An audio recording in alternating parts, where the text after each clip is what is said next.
Well, good morning, Mr. and Ms. Middle America and all the ships at sea. It is Thursday, August 7th. Nice to have you here, live from Lake Wissota across the Civic Media Radio Network. I knew I didn't turn one of the lights on.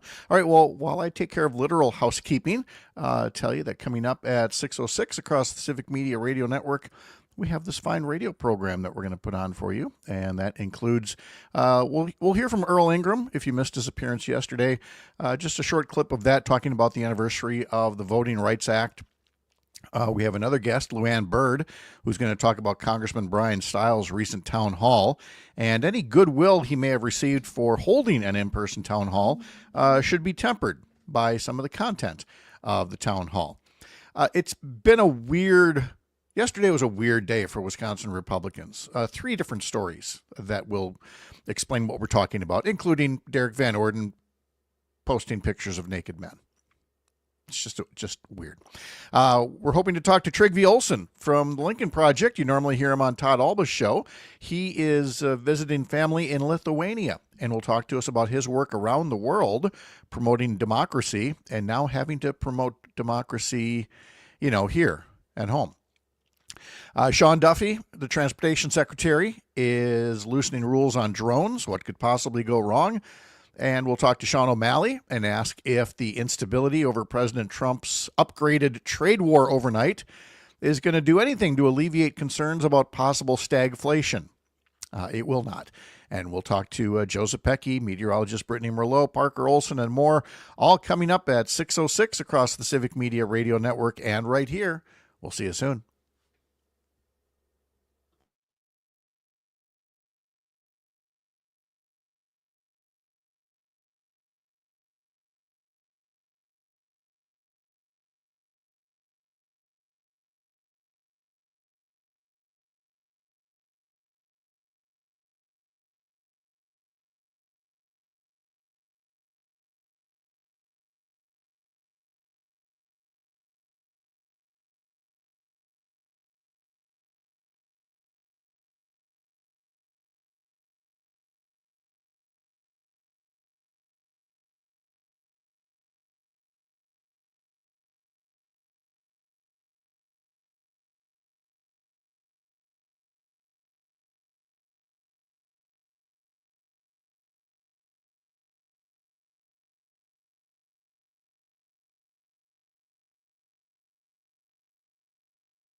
All right, let's try this new one.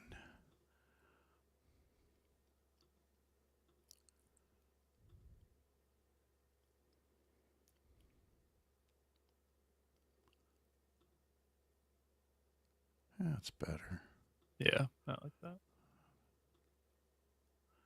Let's see. I should have brought the logo over a bit, but I can work on that later. All right. We'll be ready. 30 seconds.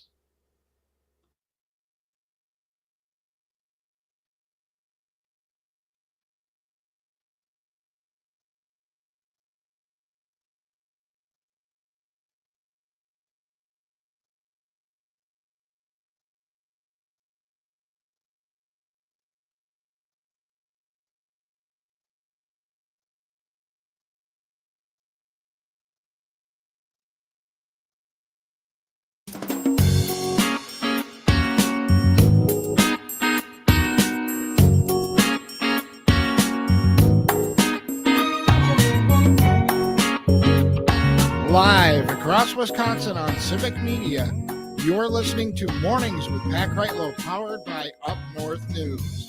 Now, from our Lake Wissota studio, here is the founding editor of Up North News, Pat Kreitlow. Well, hey there, Wisconsin. Good morning. It is 6:06 on this Thursday morning, August 7th.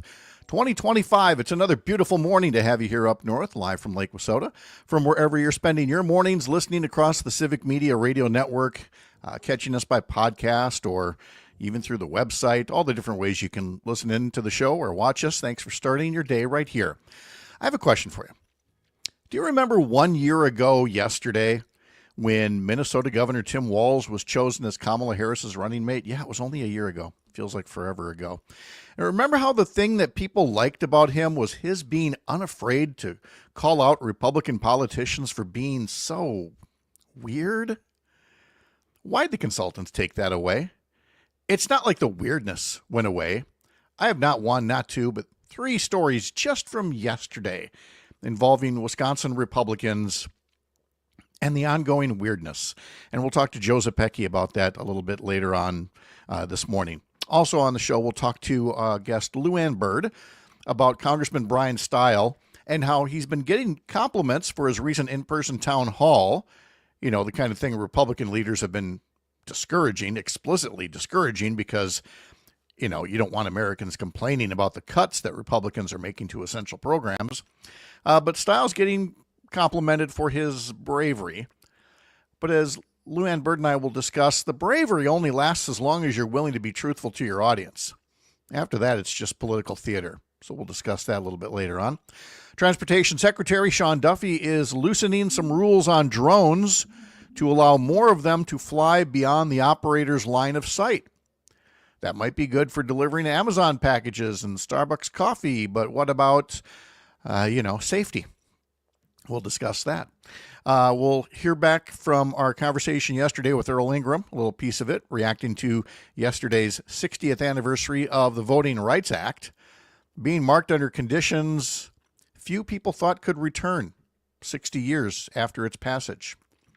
We will talk to Trygve Olson, senior advisor to the Lincoln Project, live from Lithuania, where he's traveling. It's mid-afternoon there. It's the only way we could get him to appear on a morning radio show was to move him to the other side of the planet, where it's not early morning. Trygve is a River Falls native. He has worked all over the globe promoting democracy.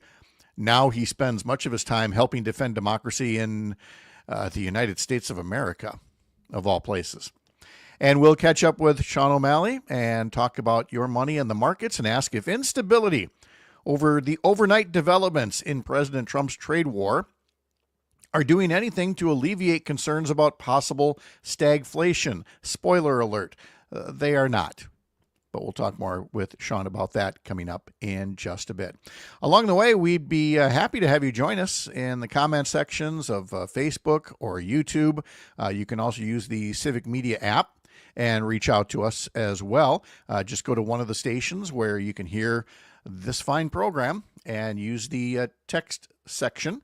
You can also use the voice note section and leave us a little note that way as well. It'd be great to hear from you, hear what's going on, hear what's on your mind today. Let's get the state forecast from Brittany Merlot, and then we'll visit with Parker Olson here in just a moment as well. Let's see. Brittany says the heat and humidity are going to be cranking up and then bringing some rain and thunder along with it. The chances for severe weather hold off for now, she says. The state forecast for today, muggy with more clouds. Some showers and thunderstorms may spark up by midday with highs today in the mid to upper 80s. A southwest wind at 10 to 20 miles an hour. For tonight, scattered showers and thunderstorms, especially south. Lows tonight in the mid to upper 60s with a south wind at 5 to 10. And again, we'll check in with her in less than an hour now and hear much more about what the forecast is looking like heading into the end of the week and into the weekend. Down to Madison Studio A2 now, where Parker Olson produces this little shindig and joins us. How are things in Madison this morning, Mr. Olson? Things are good, Madison. I am a thing that is a little confused about the NFL at the moment. You're confused about the NFL at the moment? Yes, I'm confused about the NFL at the moment. I don't know if you saw this yesterday. The NFL banned teams from providing smelling salts to players. Okay. Which is like kind of a weird thing to do. I don't know, whatever. They didn't ban the use though, so players can still like bring their own. Okay. Which, whatever. The reason that they banned them is, I think, a fair reason, and I can't believe that they're not publicizing this, given the NFL's like war against concussions. Part of the reason was that it's believed that smelling salts can have the potential to mask symptoms of concussions. You would think that you'd want to publicize that you're taking steps to combat the thing that is, I don't know, scaring a lot of parents away from letting their kids play your sport. So you're saying they're not being upfront about it playing its role in concussions? I think a little bit, yeah. I think in it's part, a little weird. well, in part, I think because I'm assuming the NFL announcement, nowhere in there was the C word, concussion, was probably nowhere in the announcement, right? Oh, I'm sure. And that to me is the main reason is they don't even want to say, hey, we're helping out, getting rid of this thing that might mask this bad thing, because they don't want to remind people that the bad thing is still out there. I mean, a couple of years back, there were people saying, gosh, I don't know if the NFL is going to be around in 5 to 10 years, with all these concussions and parents keeping their kids out. Well, now, as it turned out, the NFL is currently flourishing because, again, the American attention span is squirrel. Anyway, so, yeah, see, exactly. So, yeah, let's just not talk about it is the main reason. So, because, again, as Don Ohlmeyer said famously when he was running ABC or NBC Sports way back in the day, the answer to all your questions is money. This is true. And for the NFL, it's all about that. So let's talk about baseball for a second here, because your first place Milwaukee Brewers won again. They're now on a 6-game winning streak. They beat Atlanta 5-4 last night. Andrew Vaughn, it's what a pickup. Andrew Vaughn, another home run, and his hitting streak is now 12 games, his best ever in his career. Blake Perkins also homered. Jose Quintana went 6 innings. He allowed 3 runs, 7 hits, 7 strikeouts, and Trevor McGill got his 26th save. If back on, March 31st, whatever it was, when we first started losing to the New York Yankees, if you said, we're going to have the best record in baseball, we're going to get to 70 wins faster than any other time in franchise history, and we're going to do this with guys named Andrew Vaughn, Blake Perkins, Jose Quintana, Trevor McGill, I don't know that I would have believed you. But 2 of those names I buy. Blake Perkins, I was like, maybe. Trevor McGill, sure. But Andrew Vaughn, no. In terms of them being, household names, folks who don't follow the team regularly, the people who can say, well, I think currently on the team, Ryan Braun, right? No. So these guys are not, they're not superstars. They're not celebrities. They're not household names. They're just winning. That's all they do is win. Yeah. The power of friendship, Pat. That's what it is. Saying. Yeah. That and some good managing. Apparently the pocket pancakes are working. Whatever it is that Murphy is telling them while he's gnawing on his pocket pancake is working. I can't believe it took a year and a half for it to come out that he has food in his pockets. That's is a this good a point. New thing? Yeah. Well, like I How's guess this never been caught on camera? apparently he's just, sneaking it between innings or something like that. I don't know. We're just so used to seeing, chewing tobacco and bubble That's gum true. and sunflower seeds that it never occurred to us to look for a breakfast product, in somebody's pocket. I don't know. So the Brewers are off today. They're coming back from Atlanta, and they are getting set for a home series against the New York Mets. First game of that will be tomorrow, with the pregame starting at 6:35 on several Civic Media stations. Again, head over to civicmedia.us to learn more. So for the weekend, then, will you have like Mallards games to work again down there in Madison? I believe I only have one. The Nightmares season finished last night. They won the championship in a walk-off victory. So big props to the Nightmares. I think I only have one Mallards game on Saturday, and I believe it'll be immediately after I help my friend move. So that's going to be a long day. Well, no good deed goes unpunished. So Yeah. Yep. Tony up on YouTube, pocket pancakes for the win. Yes.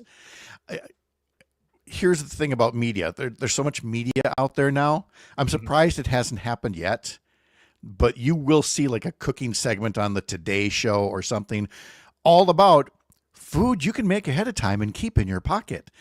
If you're going to make a pancake, make it this way. Use these ingredients so it doesn't fall apart in your pocket. To be a producer on one of these shows is to take the most flaky fringe stuff in society and make it mainstream. There will be a pocket food segment before you know it. Surely. The MLB Network, I think, had a segment about the Brewers the other day, and it compared players to pancakes. I think they had Andrew Vaughn was the blueberry pancake of the team. Okay. I don't really know. All right. I think they called Caleb Durbin short stack because he's one of the shorter guys on the team. See, this is what I'm talking about with these producers and these shows. You got a lot of time to fill. You got a lot of time. There's so much time to fill. What are we going to talk about? Let's go for the pocket pancakes, the wallet waffles, the sack of cereal. It's a feed sack that you just strap on, and just sack of cereal. have your Raisin Bran that way. I don't know, but it never is a one and done situation. There almost certainly will be more to come on this. Up North News is part of Courier Newsroom, and we are just pleased as punch to be part of these morning partnerships here with all kinds of newsletters and other video products and podcasts coming out from Courier Newsroom. Among those is Cam Stevenson, who after Labor Day we will be talking to on Tuesday mornings when he officially completes his move from our Arizona outlet to Washington, D.C. to be our Capitol Hill reporter. But he is doing a daily newsletter called Below the Beltway. Beltway.news is where you get it. And in this week's newsletters, he talks about Texas and the whole gerrymandering fight that's going on there. And, of course, that's ratcheting up. More states are talking about, both red states and blue states, are talking about things that they might do to monkey with their maps. None of it should be happening. None of it should be happening because, Republicans should simply be standing up to their president and saying, no, we don't do this. We do a redistricting every 10 years after the census, one person, one vote, make it fair. And if that sounds really naive, well, that's something you should check on then, because we should all be better than that and we should expect better. But until we get to that point, don't be surprised at all that you've got blue states that are looking to at least balance out the shift toward autocracy that we're seeing in some of the red states.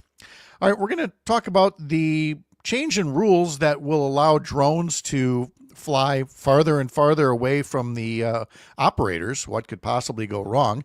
That and much more still ahead. From the heart of America's up north, live from Lake Wissota, thanks for making this the place to spend part of your Thursday mornings. I'm Pat Kreitlow. This is the Civic Media Radio Network.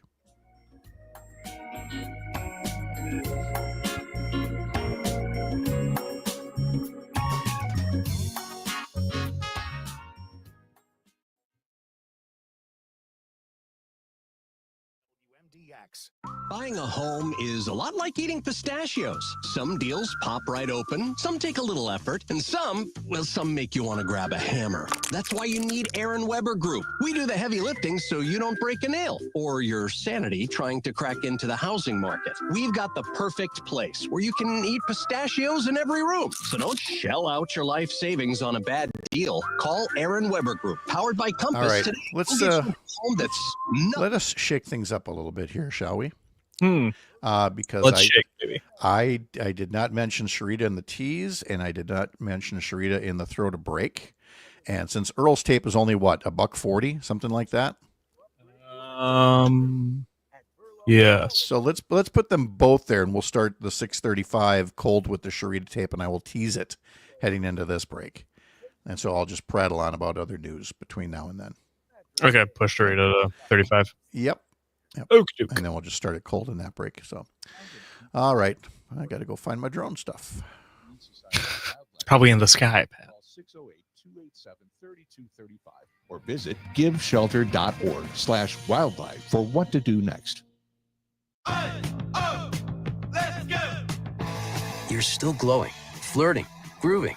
You still got it. But your immune system weakens as you age, making it harder to fight flu, pneumococcal pneumonia, RSV, and COVID-19. Vaccines are a key part of any health routine and help strengthen your immune response. Ask your doctor or pharmacist which vaccines you need. Schedule in minutes at vaxassist.com. Sponsored by Pfizer. Let's go! I'm Rick Smith, host of The Rick Smith Show.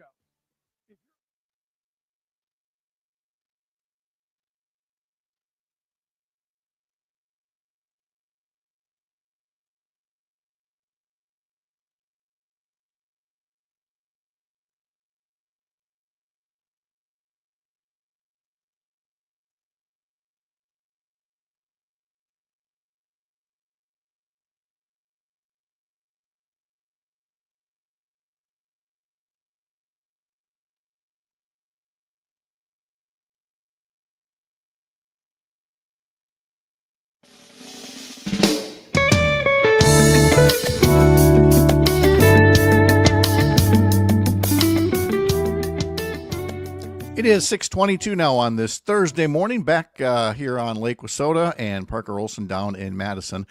We're going to hear from Sharita Booker coming up in less than 15 minutes about some of the events that you could consider attending this weekend. We'll also be hearing from Earl Ingram talking about the anniversary of the Voting Rights Act. But first, let's chat for a minute about drones, because there's a change in regulations coming on them. Parker, do you have a drone, or have you ever flown one? There might still be a drone in my house. I don't remember. There might still be? Yeah, I don't remember. So I had like those, I guess they don't quite qualify as a drone. I had those like remote control helicopters as a kid. Oh, well, sure. Okay. So I think there's probably like 2 of those still around. Okay. But never that can't get too far away. No, I wouldn't think. Okay. So I have one, but I haven't used it for quite a while. It was, like a lot of other fads, it seems. I got it, used it quite a bit. You got some great pictures of the house on the lake and all of that. And then I crashed it once, and then I got it repaired, and I just haven't really taken it out much since. But I can see how nice it would be to get it to go farther and farther away from whatever it is that you're shooting, and being able to get these wide vistas, or I don't know, deliver a cup of coffee, maybe, or a pizza, or an Amazon package. I mean, we hear about that all the time, but it's really difficult because, again, once it's out of your line of sight, I mean, you can see what the camera sees on the drone, on your phone or your controller, but you have no peripheral vision. You don't know what's just off to the sides, whether it's, a power line or a building or a small aircraft or a hot air balloon or anything like that. This is why there's like licenses and stuff that you need. Why there's rules. Yeah. But on Tuesday, Transportation Secretary Sean Duffy announced a proposal going to lay out a process, according to this National Public Radio report, by which companies could be approved to use drones and follow certain rules that would give them an exemption from the operator's line of sight. So, long distance drone delivery. So truly, they're more like aircraft at this point. We're really entering the world of the Jetsons, essentially. And, Sean Duffy said as much in talking about loosening these rules, said, oh, you could get a cup of coffee delivered by Starbucks. And I just don't know that that's really where we're going, that we're delivering cups of coffee and pizza. I mean, that is a thing. Mm-hmm. Like, I think there are companies that do that already. I'm pretty sure. Let's see. According to the report here, under the proposed rule, drones used by businesses would have to be built to certain industry standards and have collision avoidance technology to ensure they maintain a safe separation from other aircraft. Commercial drones would be banned from flying over large outdoor gatherings like concerts and sporting events.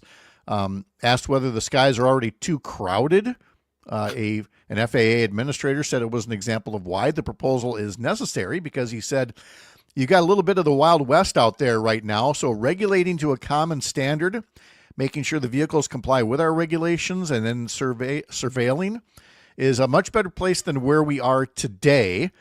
The proposed rule will be open for public comment in 60 days. So on the one hand, you've got Sean Duffy, who's, like many of today's Republican politicians, has never met regulations that they didn't want to get rid of. And yet saying that this process is going to lead to regulations that will give us more drones that can have more commercial benefit to them. And in the same breath, I want to be a little excited or optimistic about the potential, even while at the same time I'm thinking, I don't know if this is such a great idea. I think whatever you do, collisions are going to happen, same as they do with cars. I mean, we didn't not authorize cars because they might crash into each other. They do. And tens of thousands of people die every year. We're going to have that happen with drones as well. So we ought to have at least, a rule book that works and is all about safety and looks into things like privacy as well. I mean, that's true. Yeah. I've been to places where suddenly a drone appears out of nowhere and just hovers over you. I know we were on a beach on vacation one time, and there's a drone just hovering over, and I'm like, okay, is it some pervy guy looking at the women on the beach? Yeah. Or are they even worse? Are they looking at me on the beach? Because then there's really something wrong. I don't know. They're messed up. Yeah. Let's see. From Tony on YouTube, I have a Mavic Mini 2, fits in my camera bag. The dogs hate it. You can't fly them in state parks, which I get, but it annoys because that's where I'd like to fly it, but not when people are around. Right. See, there's only so many wide open spaces out there, that are convenient to folks and to be able to fly them. I'm not even sure, to be honest, if I'm flying that up above Lake Wissota, to what extent, how far, you can't go too high because there's small aircraft there. And again, there are privacy concerns. And as somebody who has already crashed a drone once, there's also collision avoidance to keep in mind. So I'm trying to keep an open mind on this. I just don't want to get it to the point where it is literally just delivering pizzas. I think that's a step too far. Yeah. And it's from Sean Duffy. So can you really? Well, that's why I say, it starts with a rulemaking process. Yeah. But whatever those rules will ultimately be, let's just say we should follow this carefully as this process unfolds. When we come back, it's going to be a great summer weekend, and there are some wonderful events out there, maybe events you wouldn't normally think of going to, but Sharita Booker is going to tell you all about it right after the break, and then we'll hear from Earl Ingram talking about the 60th anniversary of the Voting Rights Act and the conditions we find ourselves in these days when it comes to voting rights and race-based gerrymandering. It's an unusual place. Never thought we'd be here in the United States of America in this day and age. But the Midwest Farm Report is coming up next. This is the Civic Media Radio Network. I'm Pat Kreitlow.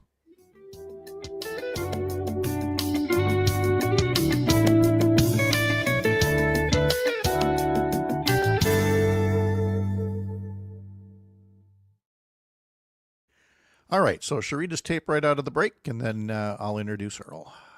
Sounds good. Great jobs across the state. Open now at civicmedia.us/careers. The harvest of one of Wisconsin's more unique specialty crops is underway, but it's not going as well as they'd hope. I'm Ben Jarbo with the Midwest Farm Report, and the mint harvest is below where they'd like it to be. Richard Gums with Gums Farms is here to give a look into why that is. Mint harvest is not going as well as it should. We've only been into it now about 10 days, but the oil quantity that we're receiving is not meeting our expectations. I'm a little concerned that the cloudy days that we had earlier in July and the haze and the smoke is really affecting the sunlight penetration, which is what helps form the oil in the leaves. So consequently, yield is extremely below par. Gums also says that they only have about 7 to 10 days for the weather to change to have a better end of the season. For the Midwest Farm Report, I'm Ben Jarbo, and we'll take a look at the markets right after this. At Channel, we always show up for our farmers. Is that tar spot or rust? Incoming! Definitely rust. Rick, how did you? Dropping in to check on your crop, Bill. Let's call your agronomist before that rust can hurt your yield. That sounds great. But when did you learn to skydive? Self-taught, Bill. Kind of a prodigy. From personalized insights to year-round support, Channel Seed pros always show up. Visit channel.com to learn more. Channel, all in, all season. Read and follow pesticide label directions, grain marketing, and other stewardship practices. Don't let sick calves get you down and drain your profits. Get your calves up and moving with BioVet's Calf Electrolyte.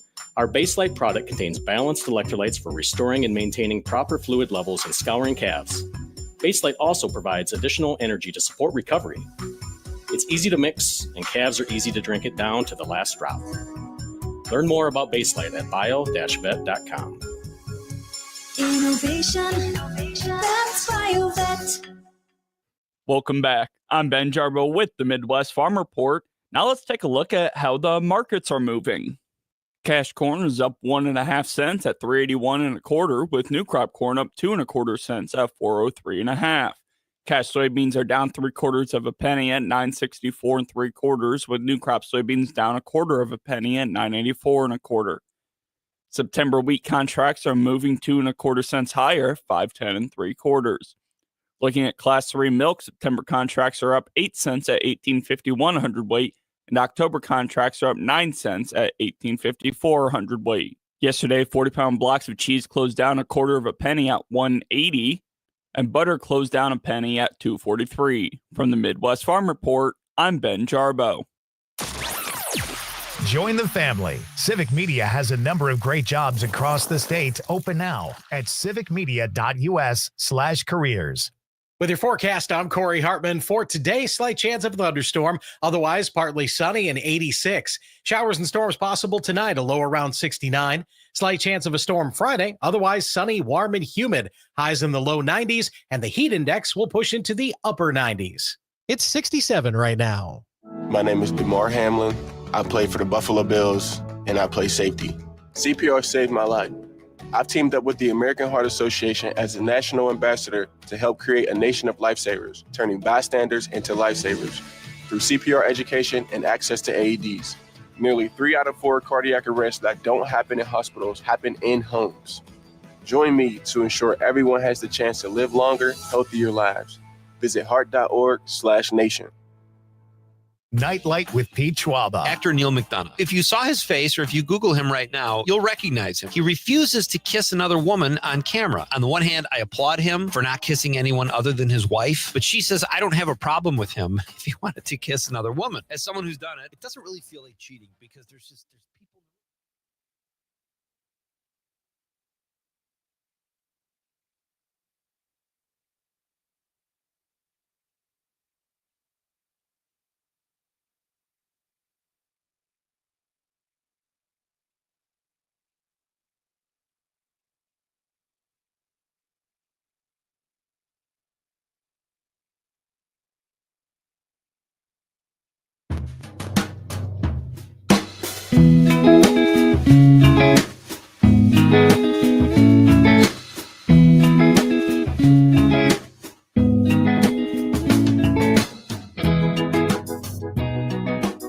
Hey, welcome back. It is time to plan out your weekend. Maybe you have plans, but maybe you don't, and would like some ideas on things that are happening all around you. I mean, it's county fair season like crazy. There's local festivals as well. Here to talk about some of those is our social media manager, Sharita Booker. Sharita, hello. How are you? Hey, Pat, I'm doing well. How are you? I'm good. Did you make it out to the Wisconsin State Fair already? I did, and I want to go back because I didn't get a turkey leg.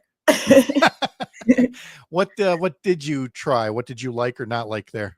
So I had these, they were brought pot stickers or something like that. Wasn't a fan. It had some kind of like a really sweet sauce on it, and I didn't like the sauce. It was very overpowering. But I did have like a brat wrapped in a pretzel bun. Oh, you had that? Yeah, but it had like pizza filling too. So like pepperoni pizza. Uh-huh. It was really good. It was my favorite thing. All right. So there's another option for folks. There are today begin the county fairs, Bayfield County and Washburn, the Pierce County Fair in Ellsworth, the Rusk County Fair in Ladysmith, the Vilas County Fair in Eagle River, also already underway, the Clark County Fair in Neillsville, the Lincoln County Fair in Merrill. And now as we get to some of the local festivals, let's start over in the Oshkosh area. I saw this big old empty field when I was on my way to Air Venture, and a lot of signs for Crossroads 41, and their big weekend starts today, right? Yep, starts today, and it'll run through Saturday. And the headliners today include Cody Johnson and Dustin Lynch, and Friday's headliners will be Kane Brown and Nelly, and Saturday will be Parker McCollum and Jesse Murph. And of course, there'll be tons of food and drink options as well as camping if you want to hang around for the entirety of the fest. One-day tickets are $145 and 3-day tickets start at $220. So if you want more for information or tickets, visit xroads41.com. And that's just an X. Yep, just xroads41.com for Crossroads 41. You noticed who else is on the lineup for Saturday, though? I didn't see who. Flo Rida. Oh. who recently performed at the Northern Wisconsin State Fair in Chippewa Falls. Flo Rida has got a thing for Wisconsin. He does. He must love it here. Hey, what's not to love? We got it all. We got brats that we cook a million different ways. And we're also, the home of the hamburger. That's what the folks in Seymour will tell you. So their Burger Fest, that's coming up this weekend. Yep. So that's on the 8th and the 9th. And Burger Fest will feature a hamburger parade, the bun run, kids games, live music, a burger eating contest, and a giant kitchen or ketchup slide and more. This event is also taking place at 2 different locations. So downtown Seymour at Depot Street, and on the 9th, it'll be at Rockledge School and Park. Oh, I'm sorry. That's on the 8th and the 9th. It'll be at Rockledge School and Park. And that's where the hot air balloon display will be and other family-friendly activities. And admission downtown is just $4 in advance or $6 at the gate. Kids 12 and under get in free with the paid adult. And your ticket also gets you access to a car show, the Model Railroad exhibit, the world's largest hamburger memorabilia display at the Seymour County Museum. And a little fun fact, Burger Fest started in 1989 to celebrate the birth of the burger in Seymour in 1885. And it's said that Charlie Negreen, aka Hamburger Charlie of Hortonville, actually invented the hamburger, first selling it at the Seymour Fair. So for more information, visit homeofthehamburger.com. And look, again, homeofthehamburger.org is what I see here. Yeah, and, I'm sorry. Yeah. And click on history. And I am reading from the history. How do we know that Seymour is truly the home of the hamburger? And it says here, numerous communities claim to be the birthplace of the burger, but no one can supply any evidence dating back to 1885 like Seymour. Early newspaper articles, interviews with contemporaries, and Charlie's daughter all verify the burger was served at the Seymour Fair in 1885. This isn't just some made-up thing. This is real history, folks. So get to the Seymour Burger Fest this weekend, homeofthehamburger.org. Then finally, let's do the Jewish Food Festival in Mequon. Tell us about that. And that will be this Sunday and Monday at Rotary Park in Mequon. And more than 8,500 people are expected to come together for this free 2-day festival that'll be packed with food and culture and tradition. You'll find foods like pastrami and corned beef sandwiches, falafel, stuffed cabbage, shawarma, sweet noodle kugel, matzo ball soup, and more. The festival will also feature live music, family-friendly activities, and a petting zoo. Visitors can also explore a matzo bakery, leather shop, farm, or try their hand at challah making and other hands-on heritage demonstrations. And if you want more information or tickets, visit jewishfoodmequon.com. There you go. And so along with all of those, let's see, there's the Waukesha Blues Fest coming up tomorrow and Saturday. There is Irish Fest in La Crosse, which is tomorrow through Sunday. The Shawano Folk Music Festival begins tomorrow. The Boulder Junction Muskie Jamboree is on Sunday. And then right here in beautiful Chippewa Falls, Pure Water Days and the Cruise In Car Show, all taking place by and large on Saturday. And there's plenty more that I didn't get to and that Sharita hasn't covered here. Go to travelwisconsin.com and then they've got a little filter. Put in the filter for this weekend for the dates, and you'll see the dozens of things that you could be doing this weekend. Or like me, you'll be doing none of them because you got a hammock in the backyard, and that feels pretty good. Did you make a plan yourself yet? No, and that's how I love it. No plans. See, it starts that way. It does. Sometimes things come up, and that's great. It's like, oh, I would not have done this otherwise. But sometimes it's nice to start with a blank canvas and then see what fills in from there. Sharita Booker, thank you so much. We read everything she posts at our social media sites. Search for Up North News WI if you're going to one of those social platforms for the first time. Thanks, Sharita. Have a great day. You too, Pat. So Sharita, along with posting some of those stories, also compiles the statistics for them and then shares what are some of the more popular posts of the past week or so. And so I thought I'd pass that along. One of our more popular Facebook posts lately is an article all about Wisconsin's 5 cleanest lakes and most pristine beaches. And again, we got 15,000 lakes to choose from. So to get the 5 cleanest is really saying something. And so that post proved to be rather popular.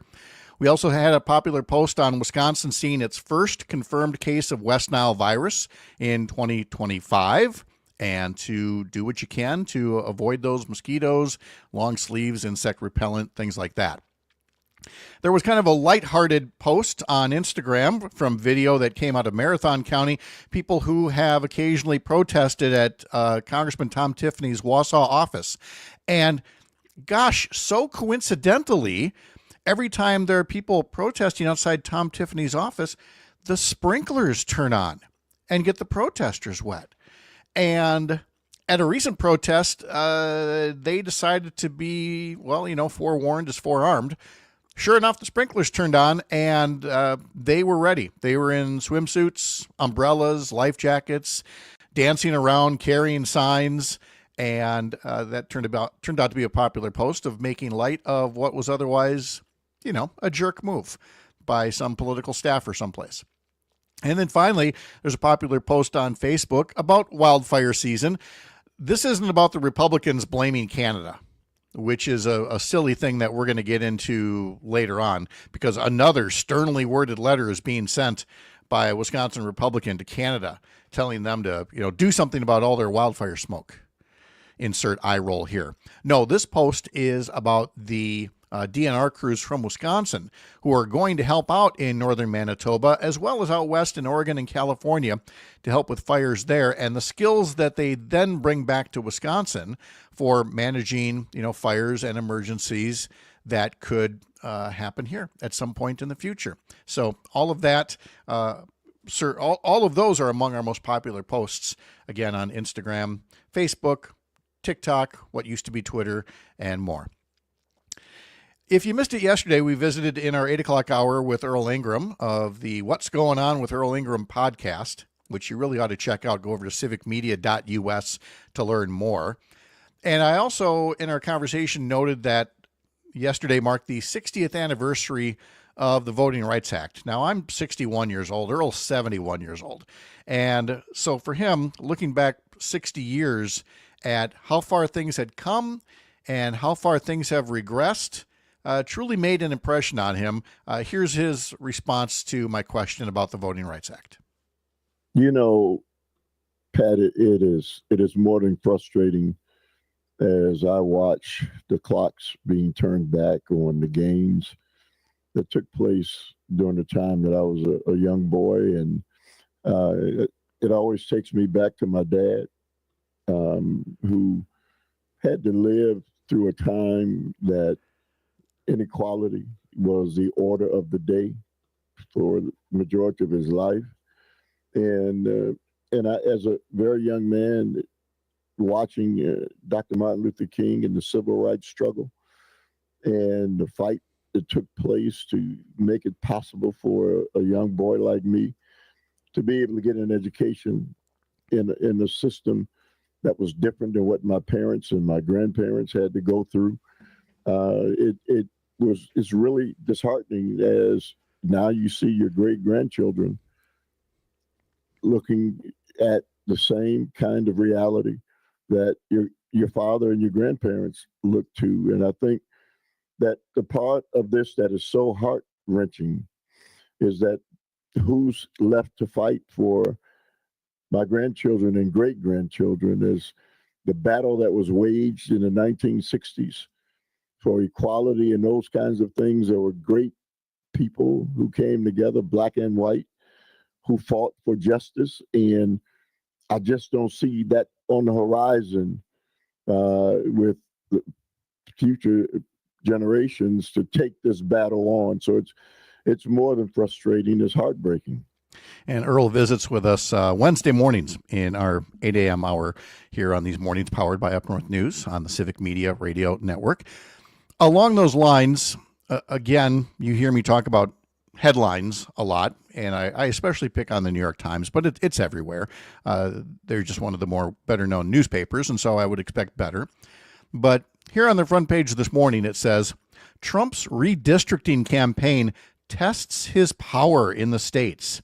And the subhead is, the effort by President Trump and his allies is the latest example of them trying to rewrite the rules to squeeze out every possible political advantage.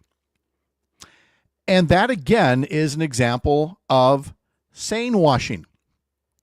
We're trying to make something sound normal here, that he's trying to rewrite the rules to squeeze out every possible political advantage. No, he's cheating.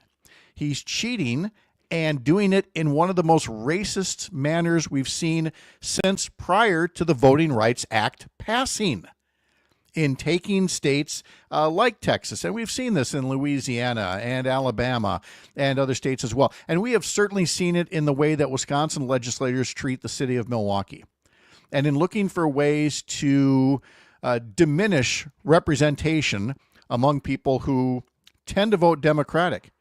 Why do they tend to vote Democratic?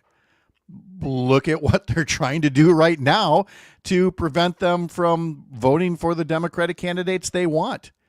Again, this is a matter of respecting the voters and letting them pick their representatives and respecting the rule of law. This isn't rewriting the rules to squeeze out every possible political advantage. It's cheating. And we need to stop sane washing, something that, had other presidents done this prior to this, would have been called out so much more loudly. But again, we continue to give this guy a pass for reasons that remain a mystery to me. Today's history lesson is next, as we always do, mornings here on the Civic Media Radio Network.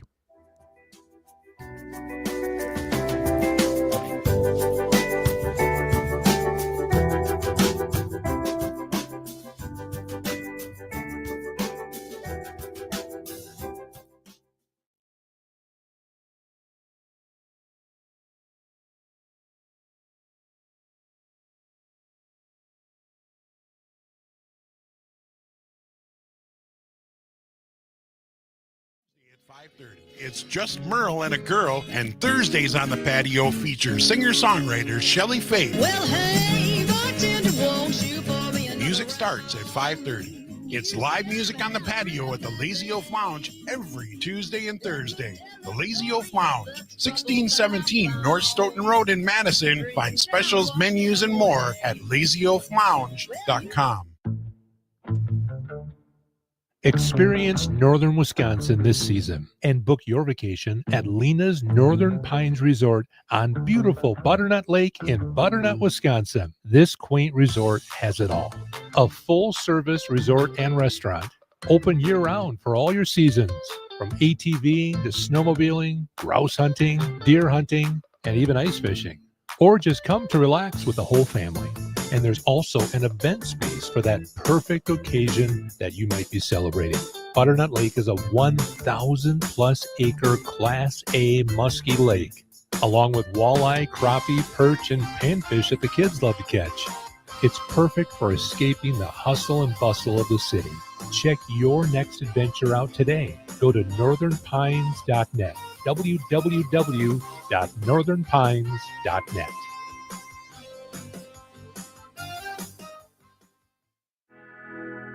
I'm Dan Schaefer. Let's recombobulate. With Governor Tony Evers choosing not to run for a third term, that means we're going to have the first open race for governor in 16 years. We already know who some of the candidates will be. On the Democratic side, Lieutenant Governor Sarah Rodriguez launched her campaign, and Milwaukee County Executive David Crowley said he's running. On the Republican side, Washington County Executive Josh Schoeman and Southeastern Wisconsin Business Executive Bill Berrien are running. Many more are expected to join the race. And it's not just governor that will have an open race. We could see open races for Attorney General, Lieutenant Governor, Secretary of State, and State Treasurer, too. Couple that with what's happening in the state legislature, no longer under gerrymandered maps. The year 2026 is going to bring a rather unique moment for voters in Wisconsin to determine the path forward on a fresh new era for the state.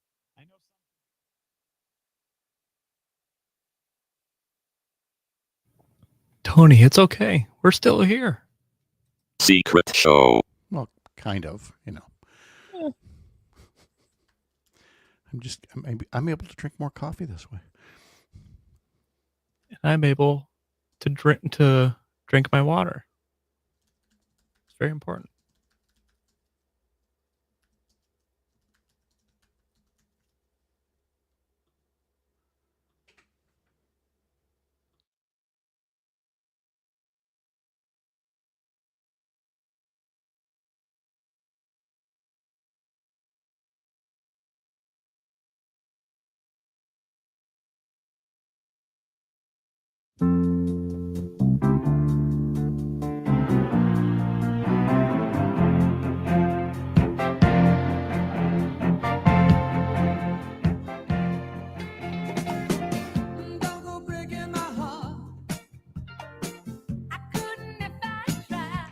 Somewhere out there right now, there's a couple, married couple, probably because they're old enough to remember the song.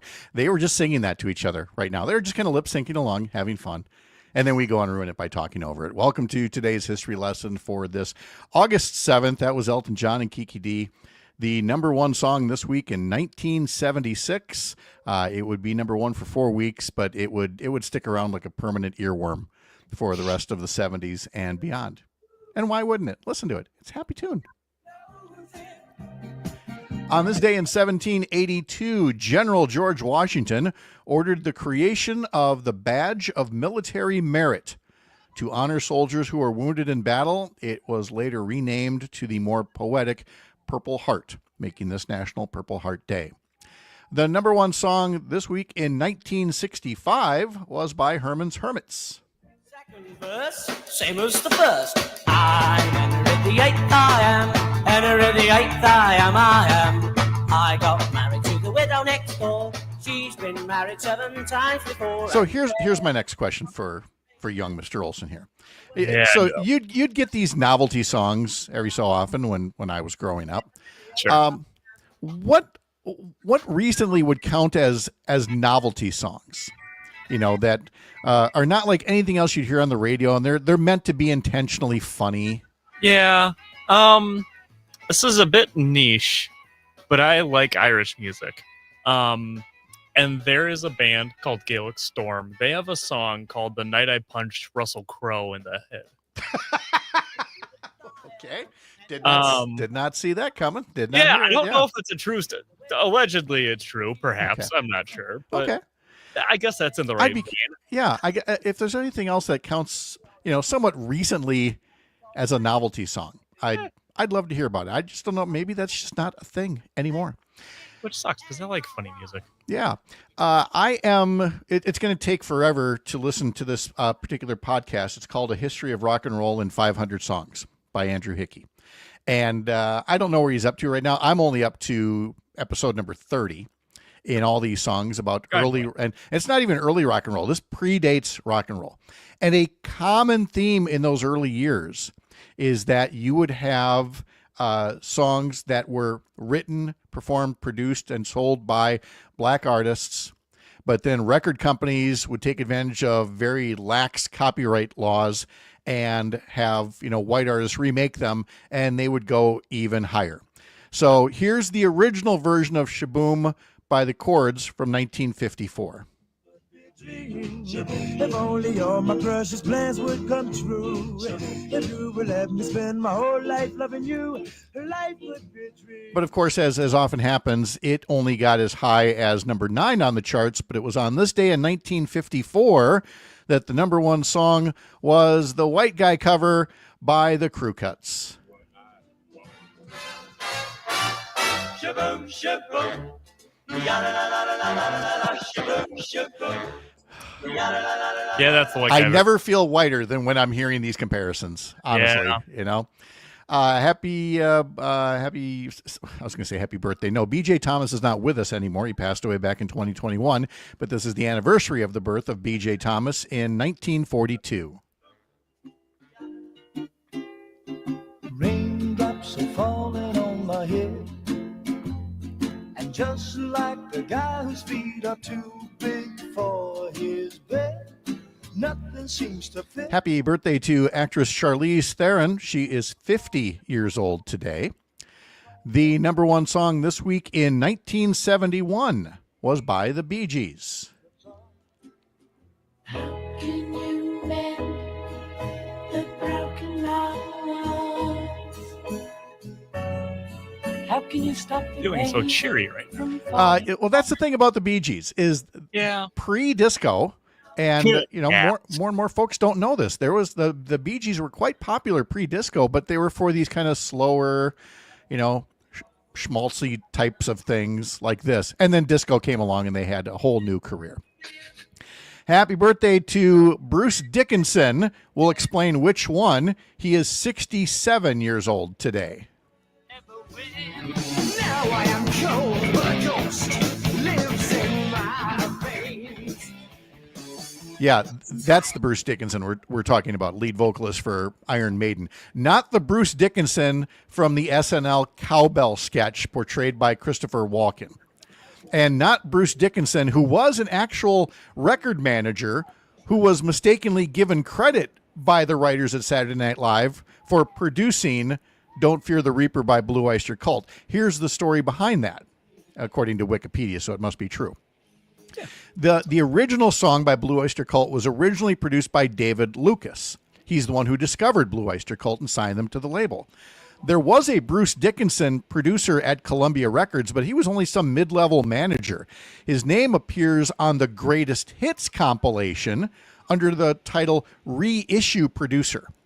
An intern at Saturday Night Live was sent out to get the original album, Agents of Fortune, but instead picked up the Greatest Hits album and mistakenly thought that Bruce Dickinson was the guy who fictitiously but famously said, "I got a fever, and the only prescription is more cowbell." None of them are the Bruce Dickinson from Iron Maiden singing Power Slave there, who is 67 years old today. The things you never thought you'd learn that you learned on this show. Yeah, I didn't know who any of the Bruce Dickinsons were. There you go. See? There you go. I've learned so much. You know. So many Bruce Dickinsons, so little time. Along with it being National Purple Heart Day, this is National Aged Care Employees Day. And as I come closer to the need for aged care, I too would like to say how much I appreciate the work you do. Please be kind to me in the very near future.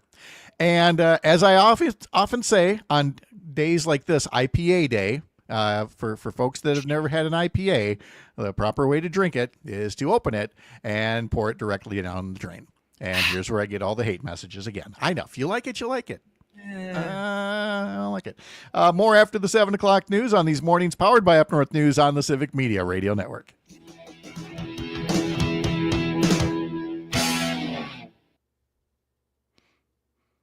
The IPA is the best, man. Is that your Iron Maiden impression? No, that's just anybody that wants to yell at me. Why are you hating on IPAs? They're not the best, But there are some that are fine. Oh no, look, if you like an IPA, I mean, if you're an IPA person, you are an IPA person, kind of like Scotch. I am a bourbon person. I do not like Scotch. And I can tell all the differences in all the bourbons. Scotch, not so much. Other people are that way with IPAs instead of, normal beer, whatever you want to call it. Let's have beer. I'll make it just a little weirder. Yeah. Possibly worse. Just so many hops, so hoppy. Ooh. But I know the heart wants what it wants. So, all right. Well, look at that. In the first minute, virtually no hate messages have come in about it. Oh, look at this. I've got Tony as an ally. IPAs are trash and the garbage is where they belong. Well, Wow. okay. There we go. Wow. I just can't believe how much hate there is. All right. Now somebody's got to come represent the IPAs. So It's not going to be me because I haven't had enough to say that they're really good. And if you're going to do it, don't name call. Just tell us what the best IPA is. And to say, look, if you are not an IPA drinker, this is what you should try, So let's see. Tony goes, bourbon, Scotch, whiskey is the correct order in terms of taste. I would agree with that. Noting that I'm not a Scotch fan, but yes, that's in terms of taste, that would be the proper scale. So thank you, Tony. Where do we have rum in this lineup here? Well, that's a good question. Rum is kind of lumped in with all the other whiskeys, although, again, it's all about how you make it. Rum is with sugar cane and bourbon's with corn mash. And so I don't know. And then there's Irish whiskey, which is made up by smashing up wee little leprechauns and filtering things through what remains. On that note, I'm going to go get coffee. And it's only going to have coffee in it. I promise. Wink. Uh-oh. About to go off the rails.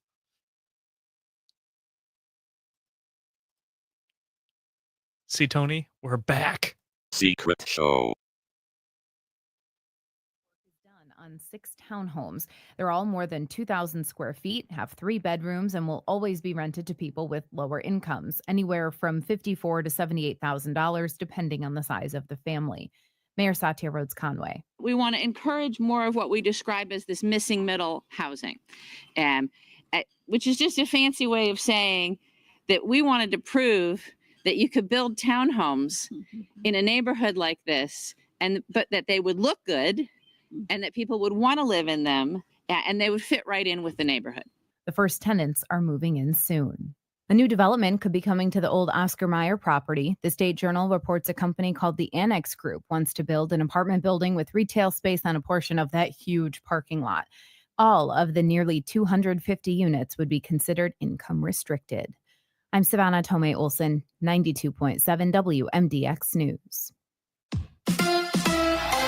Another sweep for the crew. Hi, I'm Mike Clemens with sports. The Brewers beat the Braves 5-4 to complete another 3-game sweep. The team has tonight off before hosting the Mets tomorrow night. At the Packers training camp in Green Bay, Jordan Love talked about his story running on the website The Players Tribune about the loss of his father at the age of 14 after he committed suicide. The family says that Orban Love, age 51, had an adverse reaction to a heart medication that led to mental illness. So my marketing agent was one who connected me. They approached and wanted to be able to write my story. It's just real stuff that's happened in my life. So, I think it's very cool to be able to share that. And I think there's some stuff, in my story that, I think a lot of people relate to and have been in similar situations. So whatever things people might be going through, just keep going and keep pushing through is really the message of it.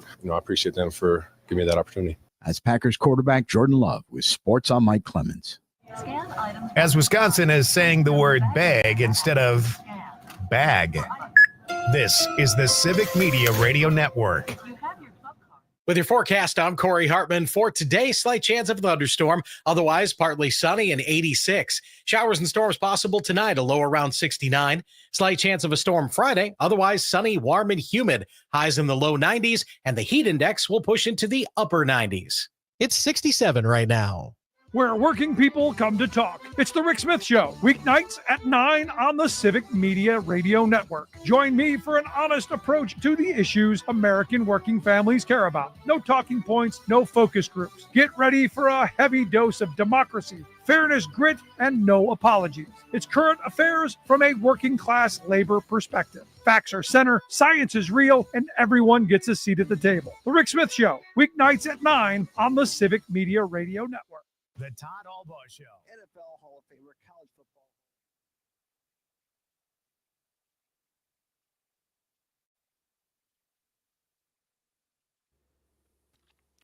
How's Brittany this fine morning? Pretty good. How are you? Pretty good. Yay.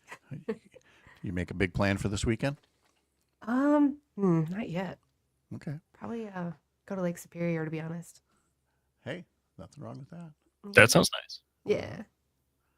All right. 15 seconds here.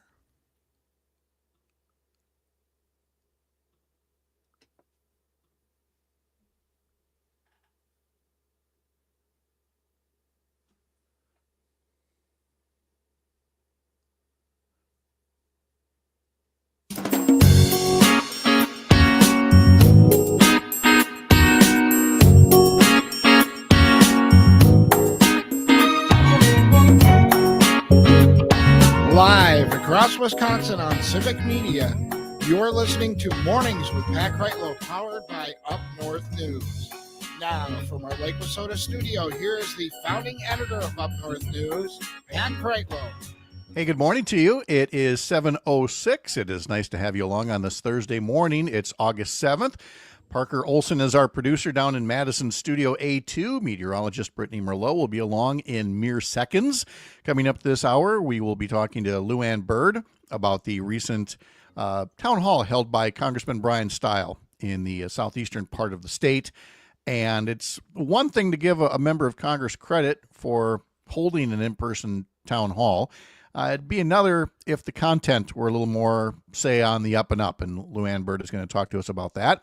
We'll visit with Todd Albaugh and find out what he's doing on his program later today, afternoons from 2 to 4.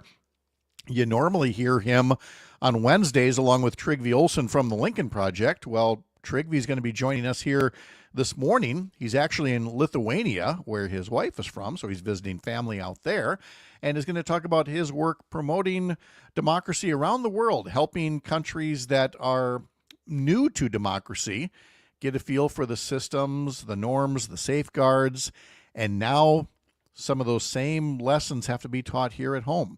So we'll talk to Trygve Olson about that as well. A reminder that tomorrow is Friday, so that means it's going to be Free Ticket Friday. We'll be giving away Milwaukee Brewers tickets again. We'll also have Courier Newsroom's Kia Vakil, former U.S. Attorney Jim Santel, journalists Jennifer Schulze and Mark Jacob. We'll have Mike Clemens with sports. Dr. Kristen Lyerly will be along as well. So again, a very busy Friday edition of these mornings powered by Up North News across the Civic Media Radio Network. Let's see, in a bit here, I'll go back to the mailbag because as Brittany Merlot joins us now, and Brittany, I did not ask if you are I don't know what your adult beverage choices are. We've been talking about IPA beers and then things like bourbon and scotch and whiskey. What is your, if there even is a, maybe you're not even an adult beverage drinker. Are you a big fan of Merlot? Yeah, that's so funny. You have talked about all three things that I do dabble in. I don't drink much, but on occasion I do. And I've had to force myself to drink Merlot just because of my last name. So now, yes, I do like Merlot. But, you had to start with the sweet, whiter wine, and then you work your way to the red and darker wine. So that's how I had to do that. But craft beers, I do enjoy that. I love the craft breweries and the different places and just seeing them work so hard and make such amazing different kind of beer, and the styles and the flavors that they come up with these days are outstanding. So I do love to go to them, collect growlers. Those are pretty cool to bring home. You collect growlers? Wow, I do. Okay. Wow. All across the north, from Minnesota to Michigan to Wisconsin, even Illinois. So that's pretty cool, but I do enjoy whiskey and a bourbon too on occasion. So yeah, on this National IPA Day, Tony put up on YouTube, IPAs are trash and the garbage is where they belong. Oh, he says Tony. Bourbon, scotch, and whiskey. That's the correct order of taste. From Adam, now instead of just calling names, when we say we don't like IPA, I'm like, well, just tell us what is your favorite? What's a good IPA? Adam puts up on YouTube. Pliny the Elder from Russian River Brewing is seen as the gold standard in IPAs. Let's see. Tony says, I did have a hazy IPA from Three Sheeps. That was okay. But that was about it. And then finally from Alicia, you know what's not fair? The second I turned 40, vodka gave me heartburn. Right? Yeah. And I always talk about my preference is bourbon, but now I get a headache rather easily from it, which I'm going to say is a self-control mechanism and has prevented me in the age of social media from putting up anything really stupid online. It's just a way to say, hey, young man, settle down. The two old fashions, that's good. That's your limit. So thanks for joining us for Alcohol Talk at 7:10 in the morning. Why don't we turn to the weather now, where things are going to be getting a little hot and steamy here. It is. Things are changing. First and foremost, that wildfire smoke is pretty much gone. We're all at moderate AQI levels. That's the yellow out there. So not too bad. Finally, after an entire week of that, we're finally breathing in so much fresher, cleaner air right now. Temperatures are at about 60 degrees in Superior, 72 right now in La Crosse. Everyone else is in between there. We're looking at more clouds north and patchy fog too. Dense in some places. More sunshine shining through down south in the state. And today we are getting much more muggy. I'm talking about dew points at about the mid 60s to nearing 70 degrees. So very sticky. It's going to be mostly sunny out there too, with highs reaching the mid to upper 80s today. So the heat index already feeling into the 90s this afternoon. Now we do, of course, have storms, active weather. All of that is starting up, and it's going to start this afternoon. I think around 3 or 4 o'clock or so around southwest areas of the state. It is going to be moving towards the Madison area, maybe around 8 o'clock or so, and then in towards the Milwaukee, probably around midnight and after. Now, we could see a few more scattered showers and storms lingering in the Fox Valley still tomorrow morning. And then tomorrow afternoon, Lake Superior towns get a little swipe of some showers and storms, and then even bigger storms start to form as we go into the evening tomorrow. And that trend continues too as we go into Saturday because another cold front is going to be hitting, and that's going to spark up some strong to severe storms as they work through the state. So in between the storms, we're going to see the extreme heat right this afternoon. We're also going to see it tomorrow afternoon, where there is an extreme heat watch right now for northwestern parts of the state. And those heat index by tomorrow is going to be feeling like 100 degrees. Ooh. So we're going to be sweating there. And that is going to hang on Saturday for the southeast part of the state, while the northwest part of the state is going to be feeling that cold front and getting some relief. So hotter longer further southeast, still getting just as hot up north, just not as long. And with the chance, but not certainty of precipitation, I just want to let folks around Chippewa County know, whether you're farmers or growing things, I am now taking offers, financial offers from you on whether to put the top on my Jeep up or leave it down. Because if I leave it down, that guarantees it's going to rain. Whereas if I think it might rain and I put the top up, it's not going to rain. So whichever one you want to have happen, my Jeep top is for sale. Just as a weather barometer. I've got my Jeep shirt on, the Wrangler shirt. Just for that is a Wrangler. Right? See, that's perfect. I love it. From Rob, good morning from Tigerton. It's partly cloudy, 62 degrees with light fog. Yesterday morning, I mowed 4 yards in Tigerton, then a doctor's appointment in Shawano, then a late lunch of spaghetti and meatballs at the Shawano Cafe, and went for a ride along Highway 29. Today, I have lawns to mow in Tigerton. Things are getting dry and could use a good drink. I heard that this is the driest start in many areas in about 50 years. He says Wisconsin had another tornado from the severe weather outbreak in northwestern Wapaka County, or 5 miles from my residence. Let's see. Alicia says, side note, the drive to and from Anago from Kimberly is really long, so that's good.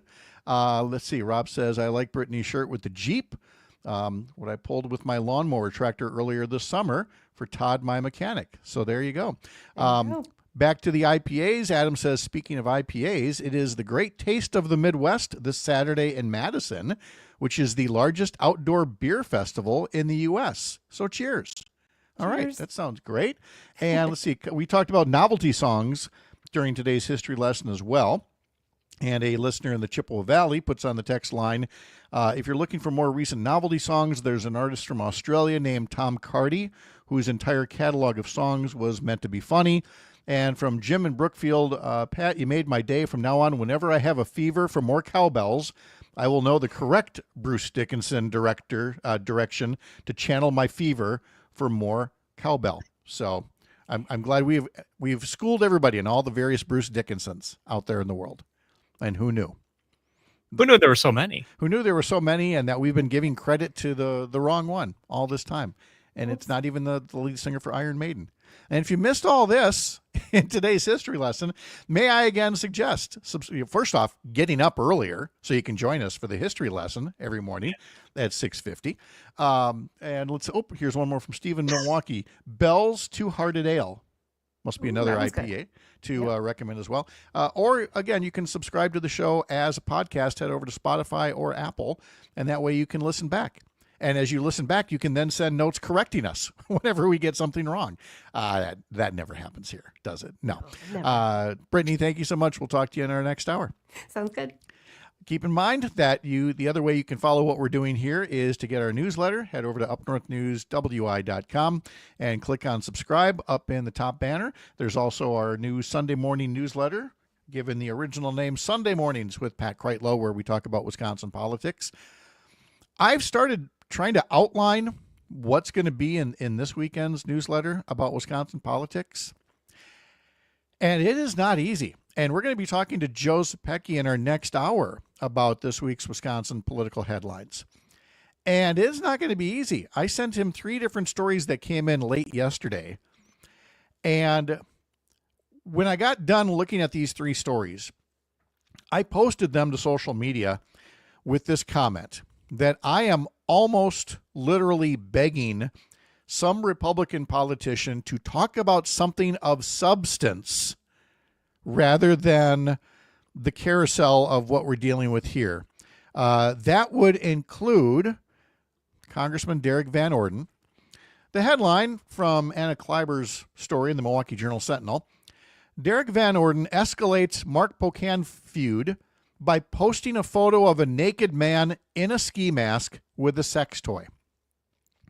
This is what Derrick Van Orden finds funny, is in trying to, say something insulting about a fellow member of Congress on his social media feed, where kids go. He's posting a photo of a naked man in a ski mask with a sex toy and thinks that he's being very funny. And that's really all I can say about that without getting into details that are not good for morning radio. I would ask, does this mean that Derrick Van Orden is not suitable for Congress? The answer is Derrick Van Orden is currently not suitable for middle school. But yet here he is. We've got also, coming out of Madison, 20 Republican lawmakers call on Milwaukee Mayor Cavalier Johnson to act on Milwaukee violence. They want him to take specific steps to address violence in the city, according to this article in the Journal-Sentinel by David Clary and Allison Durr. Here's the problem with that. Crime is down in Milwaukee. But, of course, whenever there is something that is bad and gets a lot of TV attention, well, it's going to get a lot of political attention. It's just that the Swiss are known for their precision timepieces. The Swiss could only wish that they were as predictable as Wisconsin Republicans when it comes to playing the Milwaukee card. That's all they really know how to do, it seems, and they're doing it again, grabbing, a particular high-profile crime and saying that it's indicative of an entire city, when the statistics show that it's anything but. And that there are also reasons why the legislature previously interfered with how the Police and Fire Commission can manage the way that the Milwaukee Police Department is run. But it's always easier to throw rocks from the other side. It's easier to throw rocks from the other side of the border, too, because a Wisconsin legislator, a Republican from Tomahawk, has now joined other lawmakers from Iowa, Minnesota, and North Dakota in filing a formal complaint against Canada about wildfire smoke. Also from Anna Kleiber in the Journal-Sentinel. Yes, asking the Environmental Protection Agency and the International Joint Commission to investigate Canada's wildfire management practices, because Canada's Northwoods are burning down. Again, I am begging for something of substance to come from our GOP lawmakers, not photos of naked men with sex toys. A local update is next for some of you, and then we'll be talking to LuAnn Bird coming up in about 15 minutes. You're up north.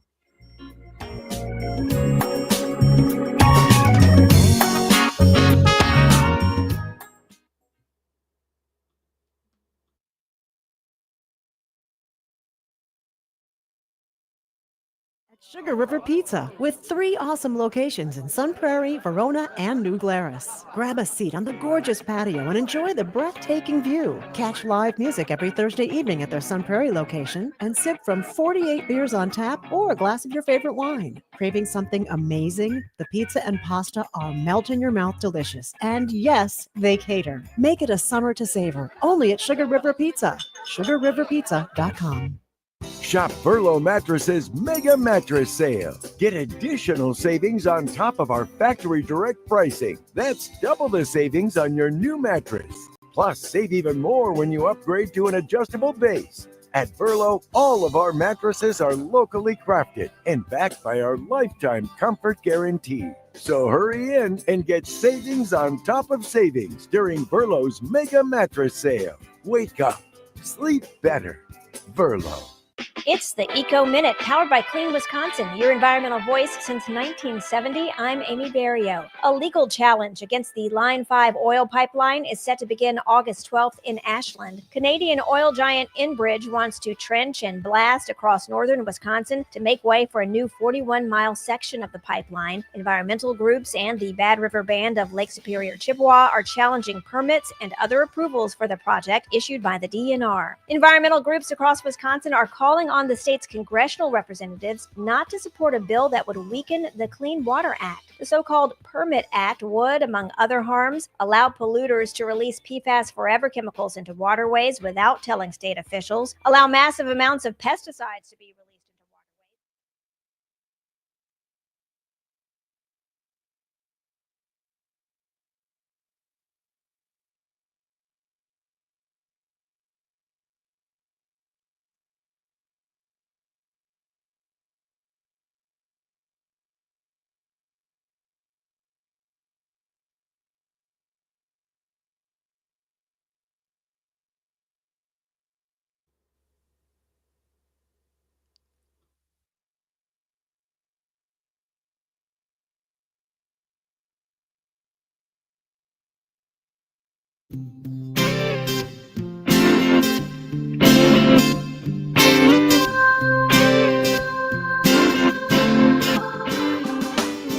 Up North News is part of Courier Newsroom, a pro-democracy news network with outlets in several states, plus podcasts, newsletters, video series, and more. One of those video series is called How Is This Better with Akilah Hughes. In her season finale, before taking the rest of the summer off, she has an episode about Trump's media takeover and why Americans are increasingly split into the informed and the manipulated. And it includes interviews with Tara McGowan, the founder of Courier Newsroom, and our friend, Chicago journalist Mark Jacob. You can watch that over at YouTube. Go to youtube.com/CourierHQ to learn more. On the text line is a comment saying, for those who claim the crime rate is down, I suggest you ask an officer who actually works on the streets in the city of Milwaukee how much crime is down. You know, the crime rate is down because you actually look at the numbers, okay? It's like asking somebody who's on the front lines of a war that has been reduced everywhere else except on that particular battlefield. Again, it's like we talked about fog yesterday. When you're in that bank of fog, you think it goes on forever. When from up above, you're in one area. So obviously, an individual who is affected by crime or is busy fighting a crime in progress, that's all they know. The crime rate, well, that's writ large. That's everything. And it is just so easy for politicians to magnify the isolated rather than be honest about the big picture. From Mary Spacuzza at the Journal-Sentinel, a follow-up to gubernatorial candidate Bill Berrien. And I am happy to note that Bill Berrien no longer wants to tax corn that comes here from Iowa. And I don't know that was ever his intent, but he had a little trouble putting his thoughts out in an earlier interview, and he's now clarified it. He sat down with the Journal-Sentinel during a visit to the Wisconsin State Fair Exposition Center. He said he definitely wants to help implement Trump's, quote, America First strategy. He says, I really see the opportunity for Wisconsin to be a shining example of the success of his policies. However, there was this confusion, I guess, about his comments to a WMTV reporter late last month about wanting to put, quote, a tariff on corn from Iowa, according to the reporter. Then Berrien responded, look, the benefit to Wisconsin would be businesses investing here to make product here. So in the follow-up by the Journal Sentinel asking about putting tariffs on products from other states, Berrien said, I don't know where that state tariffs came from. I mean, no tariffs state to state. Well, we know where it came from. You were asked a question. We can roll back the tape. We've played it on this show, if you like. If you're confused about tariffs, it's fine to say so. But your answer gave the appearance that you liked Trump's tariffs nation to nation so much that you would consider Wisconsin having something like tariffs rather than, trying to attract businesses with healthy schools, infrastructure investment, things like that. Philip Schulman, a spokesperson for the Wisconsin Democratic Party, told the Journal Sentinel, quote, Bill Berrien is so obsessed with trying to win Trump's love that he'll support any policy, including wanting to increase the GOP's tariff tax. And after this flip-flop, it's clear he'll say whatever he thinks will help him win, not what will actually help working Wisconsin. Berrien was asked about the Canadian wildfire smoke that we talked about earlier, and he said he wasn't sure to what extent climate change was a factor or what could be done to fix the problem. And give him credit here for saying, I just haven't looked at the root causes enough. I know that the DNR is sending up some firefighters, but it's certainly challenging. See, now that's a good answer. It's not a great answer because, again, you're afraid to acknowledge a changing climate caused by fossil fuels, but at least you're not in denial. And in fact, when pressed about the issue, he told the Journal Sentinel, human activities are one of the causes of climate change. I think it's definitely a combination of factors, Berrien said, but people are going to be one of those factors. So again, not a denialist. That works in his favor. He was also asked about the campaign contributions that he received from the Winklevoss twins, Cameron and Tyler, who founded a cryptocurrency company known as Gemini, and perhaps are better known for their legal dispute with Mark Zuckerberg over, the creation of Facebook. Anyway, Berrien has raised $1.25 million, but $1 million of that $1.25 million came from the Winklevoss twins. And he was asked about that, Berrien was, and he said, quote, I've known them for about 30 years just through their parents, and that he's had conversations with them about bringing more, quote unquote, hard tech to Wisconsin. So again, the Wisconsin State Fair is a great opportunity for people to get to talk to candidates, reporters, finally get to talk to them as well. You're not hand-picking your audience the way that Derrick Van Orden did recently.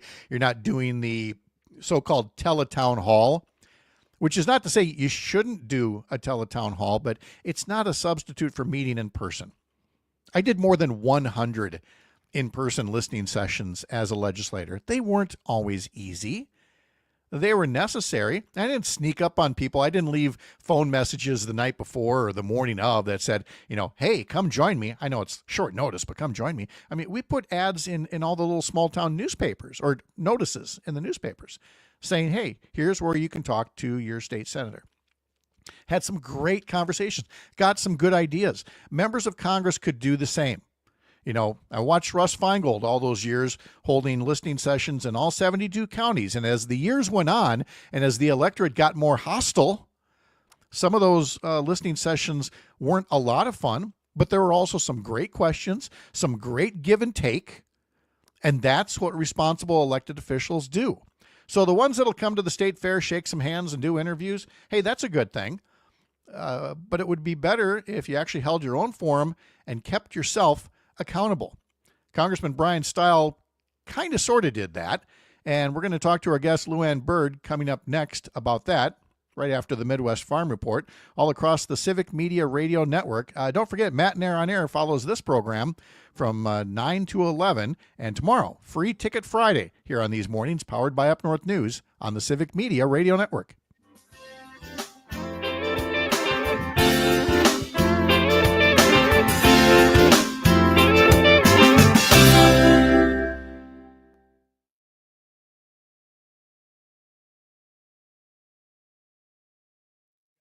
Cheering on the Brew Crew. This is the Civic Media Radio Network. Taking out loans is many times a necessity for farmers. I'm Ben Jarbo with the Midwest Farm Report, and Darla Sikora, the Director of Agricultural Loans with Citizens State Bank of Loyal, is here to give insight into what Wisconsin farms are most commonly taking these loans out for right now. Not a lot of new barns going up, but occasionally there are new things to be added onto an existing barn, maybe expanding a freestall barn or something along those lines. For whatever reason, the last couple of months, I have actually seen a lot of our customers purchasing forage trailers. That is a big one. But getting crops made is the weather it always has an impact, but the last couple of years have really been a challenge in our area, and getting good feed in when it's ready to go in is huge. So a lot of forage trailers for haylage put in when it needs to. Sikora also says that if you are looking to get a loan, make sure you walk into the bank with a plan to pay them back to increase your chances of it being accepted. From the Midwest Farm Report, I'm Ben Jarbo, and we'll take a look at some agriculture news right after this. Don't let sick calves get you down and drain your profits. Get your calves up and moving with BioVet's Calf Electrolyte. Our Baselight product contains balanced electrolytes for restoring and maintaining proper fluid levels and scouring calves. Baselight also provides additional energy to support recovery. It's easy to mix, and calves are easy to drink it down to the last drop. Learn more about Baselight at bio-vet.com.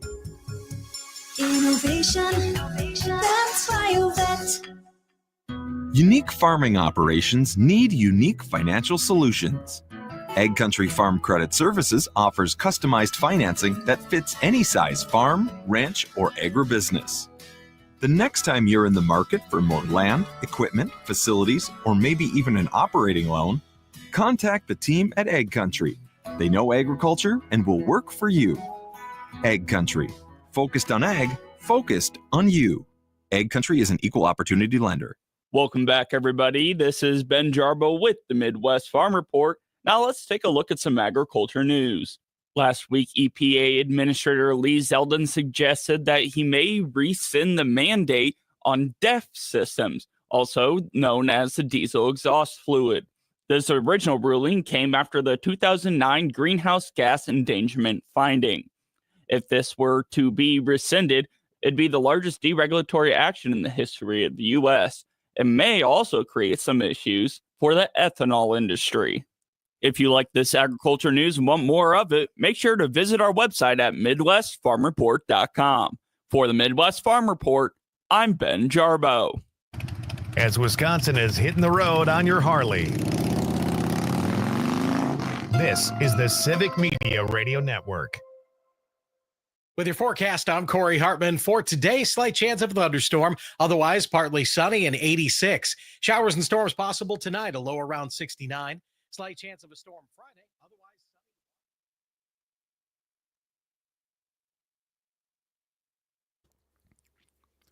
Well, how's LuAnn today? Well, I am flying high.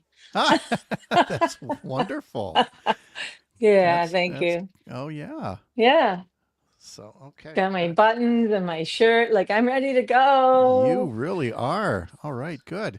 All right, well, you look good. You sound good. We've got a minute left in the break, so I'll tuck you back in the waiting room, and I'll talk to you real soon. That sounds great. Thanks.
Remember, you can sign up for my weekend Wisconsin politics newsletter, Sunday mornings with Pat Kreitlow. Head over to upnorthnewswi.com. And in that newsletter, we also put in a question of the week. And this week, we're looking at the redistricting in Texas, where Republicans are trying to add 5 seats artificially, and asking what should democratically controlled states like California do?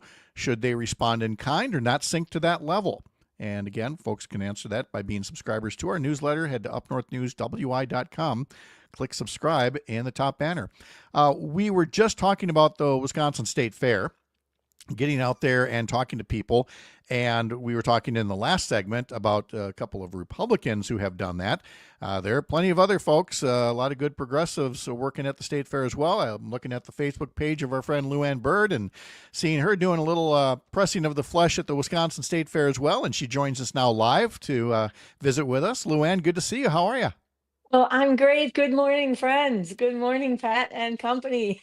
It's so nice to see you. And Thank you. Like I said, I did see you in that same Resist T-shirt that you were wearing at the Wisconsin State Fair. So let's start there before we get to the Congressman Steil's listening session. You get to do your own listening when you're at places like the fair. Tell us about those conversations.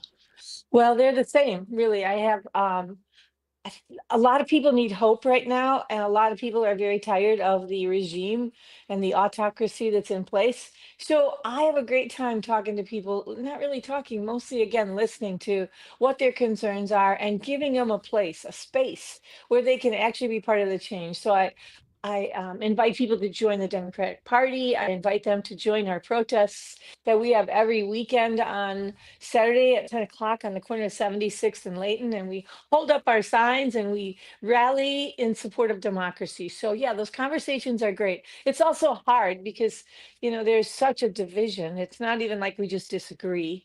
There's, people that don't agree with Democrats can be kind of a little bit rude, not rude, but they're not willing to engage in a conversation. And that's something I always like to work on, but it was great. It's just great to be down there. And the thing of it is, what we do need are more conversations. And you are perhaps the quintessential person, the opening of, if somebody does not agree with Democratic or progressive points of view, but you want to start a conversation, you want to start it with somebody like LuAnn. It has always been nothing but respectful. I've seen when you've gone up to, like Senator Ron Johnson, and it's the kind of discourse we all wish we could have when we start from places where we don't agree.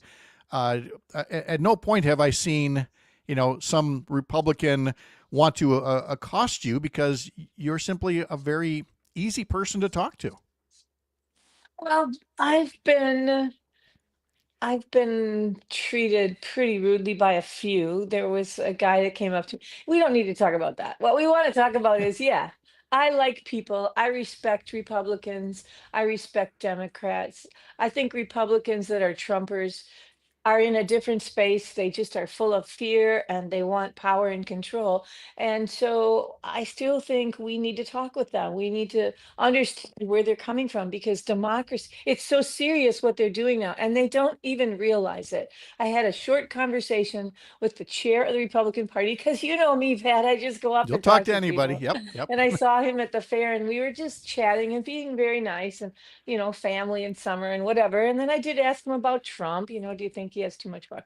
But then I asked him about the executive order that Trump signed, because he said, I really care about people with disabilities. And I said, me too. See, there's that common ground. Right. However, what he didn't know is that Trump signed an executive order allowing new businesses within the agencies, the federal agencies, to not have to make their buildings ADA accessible if it's going to limit their ability to be prosperous, because those things only benefit a few. So it's really scary to me that even some of these Republicans that I think share some of our values don't know what Trump's doing. So we have to get in there and we have to keep having these conversations and doing our own research. Don't just accept what they say because they're good at talking points. Well, and that's where we make the pivot to the town hall here, because again, in conversations, people can be very nice and pleasant. They don't have to be rude. However, there's a difference between having, a pleasant tone and having a pleasant tone and not being completely truthful would be my word. And for that, I would turn to Congressman Steil, who is continuing to defend an indefensible bill for the cuts that it makes, and continuing to be an advocate for Trump's, deportation policies and things. What I'm saying, LuAnn, is a lot of people want to give him credit for having an in-person town hall, but I think that credit gets negated a bit if you're not willing to be truthful with your constituents. Well, it was clear that the attendees weren't going to accept that. And when he pivots to blaming Biden for open borders as to the reason we have an immigration part, we didn't let him do that. I mean, the crowd cut him off, which is how we were feeling at the time. I know for some people that kind of an angry town hall they don't like, and I don't either. It's too bad we've had to go to that, but we didn't let him. And here's the thing, it was a quote listening session, and the speakers, thank you to all of you who spoke up, they were very respectful, very direct. And it's all on my website if anyone wants to go watch. We just put up a shortened version today, so you don't have to watch the whole clapping and everything. Give me the website quick so I can put that up on screen. It's LuAnnBird.com. Okay. LuAnn, LuAnn. LuAnn.bird.com. Yeah. And it's also, well, anyway, so here's where I struggled. At every time someone stood up there and spoke eloquently, like about internment camps in Florida, which he would then say, well, I disagree with that description. He would say, I disagree. And then on all the issues, like on immigration and on feeding children in Gaza, he had his pat answers. So I don't call that a listening session. I'm not sure what he did that for, because a listening session would be acknowledging what you heard and then maybe being open to what we're saying. And I didn't sense any of that. So he thinks on immigration, we just have to follow the law, which means kicking people out. But one of the listeners kindly reminded him that it's just a misdemeanor if you're in this country illegally. And, we reminded him that it's an internment camp because there's no due process. You can't call it a detention center because it's actually an internment camp when you arrest people for no reason and you throw them in and they can't see their attorneys. And that's happening in America right now. So it wasn't a listening session. I call it a rubber stamp for Trump.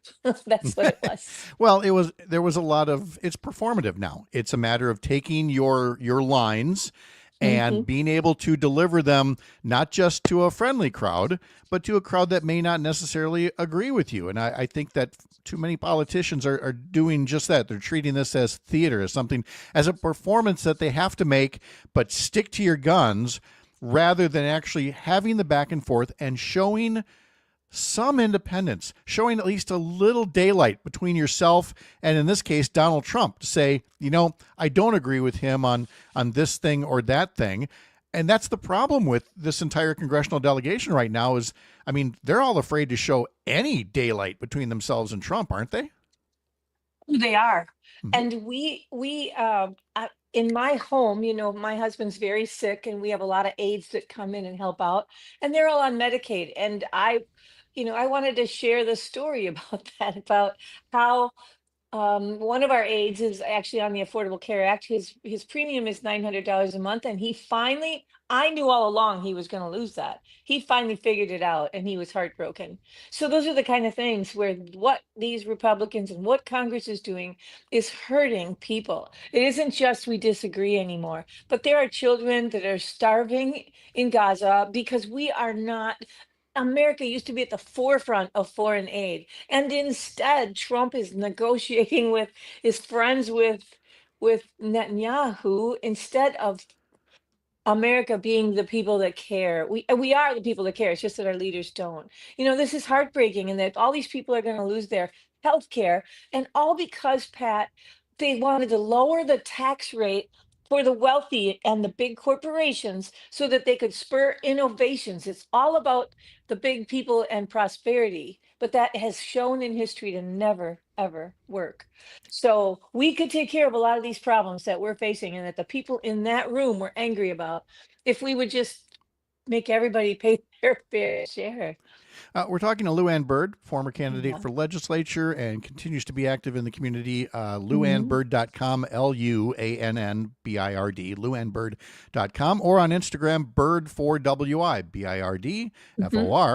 BIRD4WI, where, I mean, there's no shortage of pictures of you, meeting with people, continuing these conversations. Here's an aspect of the conversation that I wonder about, and you just hit on it, that all of these cuts, they're not actually saving anybody anything because they're just going right to tax cuts for the very wealthy. It's not like it's coming back to middle-class taxpayers. But I always get the impression that there are still far few people who know that.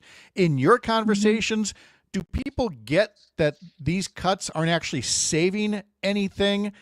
Do they know that, or do you see them realizing it after the fact and feeling like they've been hoodwinked? Well, the people that really need Medicaid, for example, don't know. They really don't know what's going on at the federal level. And they really just don't know. So we have to educate them. We have to help them understand. And don't you wonder, like, oh, they're always cutting billions and billions of dollars. They're holding money back from grants that they owe universities and education and things like that. That money's all going to detention centers now, to internment camps. So when you just have to help people connect the dots. What are they doing with this money? This budget wasn't about lowering the deficit. It actually increases the deficit. I mean, it's still at $3 trillion. So it's not, watch what they say, watch what they do, not what they say. Okay. Exactly. And again, just this week, new numbers came out on the big bloated boondoggle of a budget bill, and it now crosses $4 trillion. That it adds to the debt. And that's right. It's just for all those folks that have always said, oh, it's about the deficit is killing us. Or as Tony notes on YouTube here, it's like they're always talking about balancing the budget. There's never been anything this far out of balance. And that's your big mission, is conveying that to people. Well, that's right, because even my aide that didn't understand how that all works was asking me, he's like, now, because I protest all the time and I'm off to go protest after we take care of Phil. It's like, well, now what are you protesting for? And when I explained democracy, he's like, well, what do you mean? What's going on there? And then I explained to him that, well, right now the president is totally in control. Congress isn't doing their job.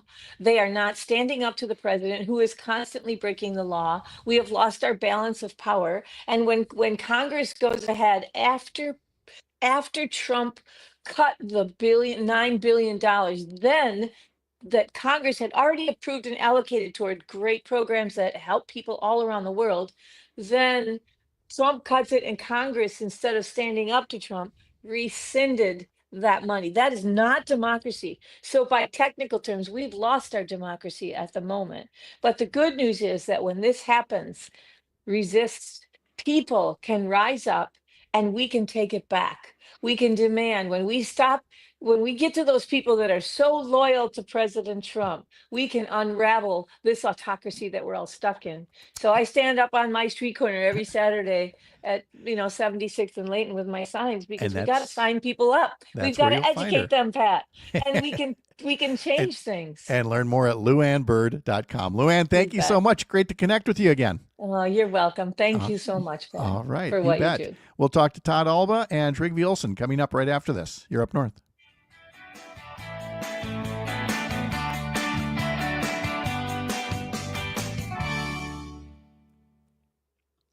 All right, we're in the break. LuAnn, thank you so much. You're welcome. Boy, awesome. it's a scary time. Hey, Pat, now the next thing I'd like to talk to you about, if there's time, is a thing called Million Rising. Okay. And on August 13th, there's a third training session. It's through Indivisible, but we are signing people up to be ready for resistance when it comes. Like the No Kings Day. We're going to continue. They're organizing those kinds of things around the country. And I'm, Birds on a Wire. I should have mentioned that I'm Birds on a Wire now. Okay. And maybe we could talk about that. The next training is August 13th. Okay. And there's actually been 2 already, but it's great. I am definitely seeing something there on it. So let me review all that, and I will send you an email, and we'll see about getting you booked so we can talk about that some more. All right? And I'll get you the links so you guys can watch Awesome. Thank you. anything. All right. You're welcome. All Thanks, right. Take guys, care. for what you Bye-bye. do. Sure.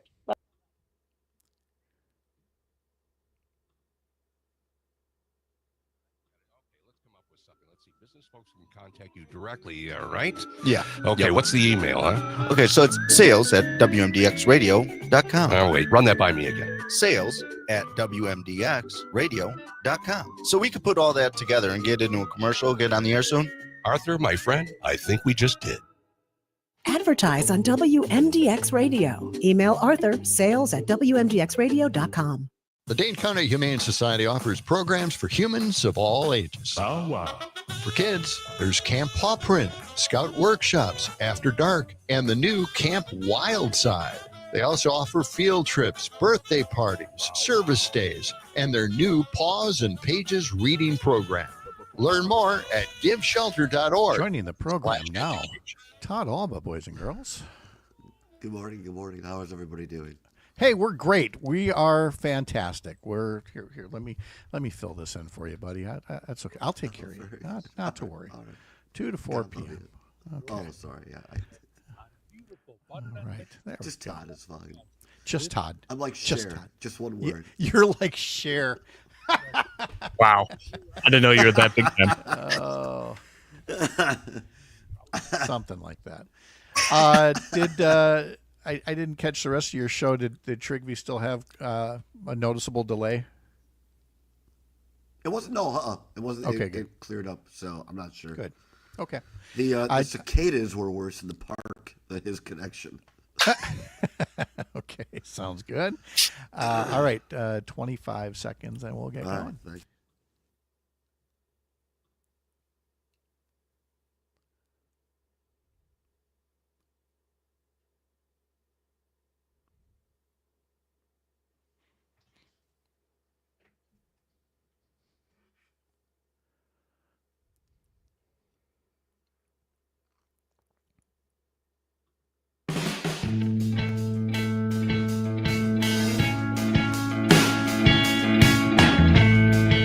Ladies and gentlemen, this is a real treat for the first time ever in radio broadcast history, at least here in the Western Hemisphere. Todd Alba and Trygve Olson together again in the morning, although it is a loophole. The only reason we could get Trygve Olson on a morning radio show is that he's on the other side of the planet where it is afternoon in Lithuania. Todd, Trygve, good morning. Morning, Pat. Good morning or good afternoon to our friends joining us around the globe. Mr. and Ms. Middle America and all the ships at sea. What is the name of the community where you are in Lithuania there, Trygve? I am in Palanga, which we always come here for a week. And today is the first day in which we have seen sun. All we have seen is rain and cold. So everybody's at the beach. I'm sitting outside here, just enjoying a little bit of sun, doing some work, and yeah, it's Very great. nice. Trygve, for folks that don't catch him on Todd's show regularly, is a senior advisor to the Lincoln Project. He's going to stick around with us after the 8 o'clock news, and we'll talk more about the work he's done around the world to promote democracy, but now feels a need to do it in the United States of America for some reason. So we'll get to that in just a little bit, but we asked him to infringe on Todd's time here as well, since he's on Todd's show all the time. Todd, you had an interesting discussion yesterday with Lee Ross and with former State Senator Dale Schultz about something called fusion voting. Can you remind folks what fusion voting is, and then your impression of the conversation? Sure. I mean, just to the quick version is fusion voting is something that was around. It was actually around. It was the start or helped start the old Republican Party, the one that was founded in Ripon, Wisconsin, that allowed free soilers and Whigs and people, different parties, to come together and form the Republican Party.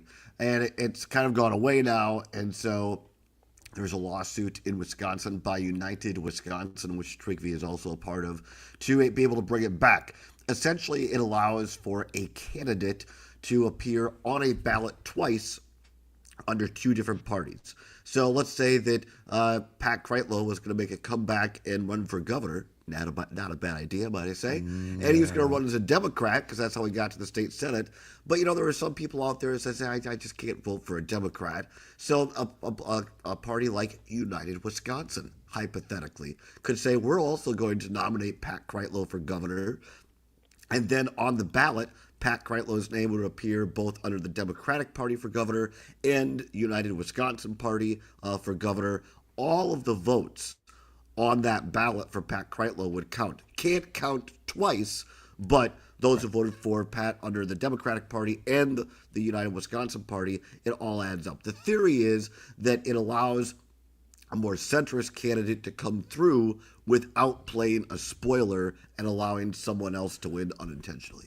And that might be a way to get more, to get more coalitions built. But Trygve, you're the one with firsthand experience in working with countries that may not even have political parties or political parties that are just getting underway. What's been your own impression of that particular proposal? Well, so my thinking on fusion voting, I've worked in a lot of places where they have ranked choice, where they'll have first past the post and then lists. That process, which has taken hold in places like Alaska, is really confusing for voters because people in Wisconsin and quite frankly across the U.S. are used to going in, I'm going to vote straight party ticket or I'm going to vote for individual candidates. When you have to start doing things like ranking them, it just gets really confusing. When you have things like jungle primaries, they haven't really been shown to move the extremist wings out. Fusion voting, though, creates almost a good housekeeping stamp of approval, right? So if you've got Pat running against some far-right mega candidate whose only qualification is he got Donald Trump's endorsement, which pretty much is the endorsement process for the governor's race in Wisconsin next time, by the way. Yeah. It would be a very good way for a group of people in the center, some who lean more sort of Republican. I think Dale still kind of describes himself that way, to say, you know what, Pat is the choice here. And, even if it's 3, 4, 5% of the vote in a state like Wisconsin, if people start saying, we're going to go with, candidates who back these sort of more mainstream kind of issues, Pat's going to stand for the UW system, Pat's going to stand for public education, all the things you would. It's a very easy way to make a systematic change that can have real impact. Okay, but let's get to what can really have impact here. And that would more likely involve Todd Alba running for governor. And Trygve, what would it take to put together the Alba Dale Schultz ticket for 2026? Is that something you could get behind? Could you be a consultant for that particular ticket? Well, Pat, this is one of the things that I don't know if you know this or not. There's been 3 people so far that I've said I would walk to Wisconsin to go knock on doors if they ran for governor, and they couldn't be any different ideologically. I would walk to Wisconsin if Todd or you or Dale Schultz decided to run. But I've also said that about Calder Royce. I've said that about Bill McCarson, and I've said that about Ben.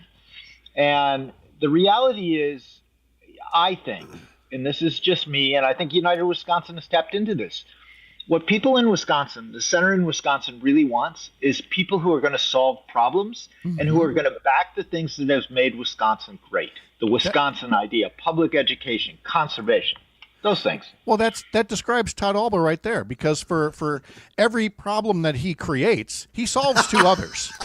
But at least you can always count on him to be working on problems in some form or another. Todd, we're sorry to give you a short shrift here. It's fine. You can hang around if you want, but I want to make sure people listen to you weekdays from 2 to 4. And we're going to talk to Trygve after the 8 o'clock news here as well about the work he does for the Lincoln Project, the work that he's done all around the world and saving democracy. And now we ask the vital question. Can our democracy be saved? It's only our 250th year. We got to get it right at one of these points. So we'll explore that further after the news. I'm Pat Kreitlow. This is the Civic Media Radio Network.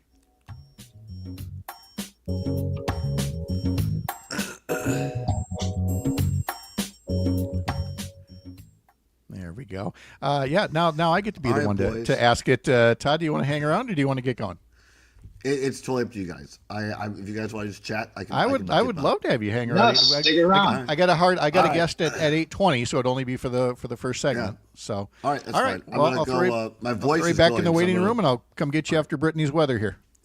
All right.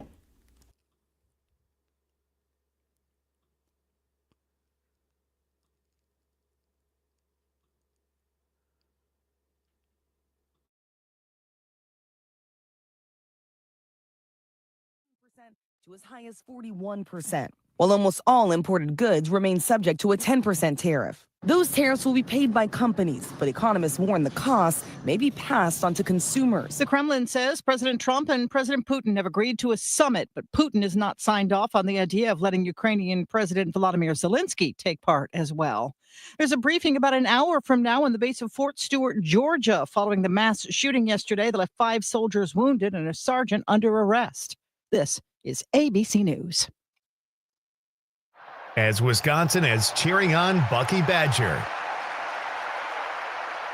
This is the Civic Media Radio Network.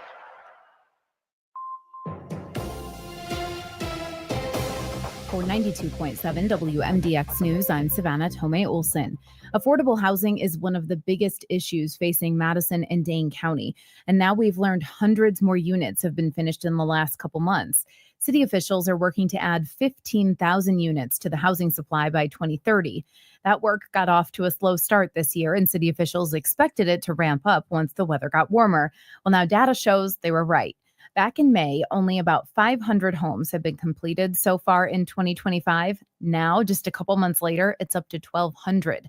Only about 90 of those are considered affordable, meaning they're only available to people who make 60% or less of the city's median income. More homes with that designation are coming, though. About 1,300 are currently under construction. Included in that number are units in the Teresa Terrace neighborhood. The Community Development Authority owned old duplexes that needed so much work that it made more sense to build something new. Now, work is done on 6 townhomes. They're all more than 2,000 square feet, have 3 bedrooms, and will always be rented to people with lower incomes, anywhere from $54,000 to $78,000, depending on the size of the family.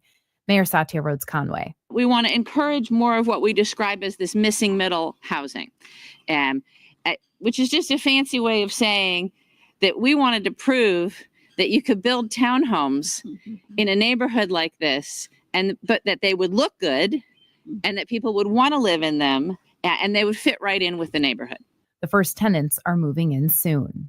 A new development could be coming to the old Oscar Mayer property. The State Journal reports a company called the Annex Group wants to build an apartment building with retail space on a portion of that huge parking lot. All of the nearly 250 units would be considered income restricted. I'm Savannah Tomei Olson, 92.7 WMDX News. The Pack prepares for the Jets. Hi, I'm Mike Clemens with sports from training camp in Green Bay, where the Packers host the New York Jets this Saturday night. Are the players looking forward to playing in their first preseason game? Wide receiver Jaden Reed. Yeah, it's always excitement, especially going back out in Lambeau, man, like going out to see the fans and, just that environment. It's a different feel. You get chills and I'm excited, for whatever that may be, going out there. I'm excited for it. Baseball, the Brewers have the night off before opening a weekend series against the Mets. The Crew beat the Braves 5-4 to complete a 3-game sweep in Atlanta. Pat Murphy praised Jose Quintana and the pitching staff after the victory. Bullpen was special tonight. Q, 6-inning start. You look at that lineup. Eli White is as hot as anybody. He's got 4 homers in the last 5 games or something. Albies, Olson, Ozuna, Murphy, Profar, Harris. Those guys have been an all-star or whatever. It's a good lineup. That's Brewers manager Pat Murphy with sports. I'm Mike Clemens. As Wisconsin has a fish fry on a Friday night, this is the Civic Media Radio Network. With your forecast, I'm Corey Hartman. For today, slight chance of a thunderstorm, otherwise partly sunny and 86. Showers and storms possible tonight, a low around 69. Slight chance of a storm Friday, otherwise sunny, warm, and humid. Highs in the low 90s, and the heat index will push into the upper 90s. Currently, 69 degrees. For 75 years, the Muscular Dystrophy Association's voices have thundered through the halls of Congress, For 75 years, we've willed the impossible into existence. For 75 years, the MDA community has pushed the science, shifted the narrative, and established the field of neuromuscular medicine. And until that day, when this is all a thing of the past, you couldn't stop us if you tried. Join us and celebrate 75 years of breakthroughs at MDA75.org.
Live across Wisconsin on Civic Media, you're listening to Mornings with Pat Kreitlow, powered by Up North News.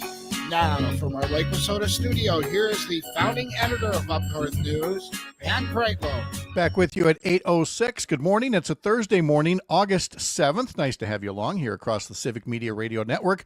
Parker Olson producing us down in Madison Studio A2. Meteorologist Brittany Merlot here in just a sec, and then we will be rejoined by Todd Alba of the conveniently named Todd Alba Show, weekday afternoons 2 to 4, and Trygve Olson, senior advisor to the Lincoln Project, who is visiting family in Lithuania.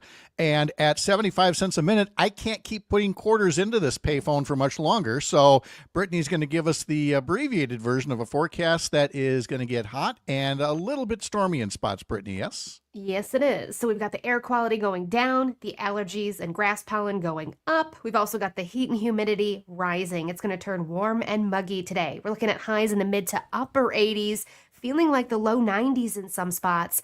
Mixed skies to start, but then we've got storms starting maybe around 3 or 4 o'clock in the afternoon, far southwest, kind of headed towards the Madison area around 8 and then towards Milwaukee around midnight. A few of those could linger early tomorrow morning in the Fox Valley, and then another late morning round of storms expected by Lake Superior before even more start to spark potentially tomorrow evening.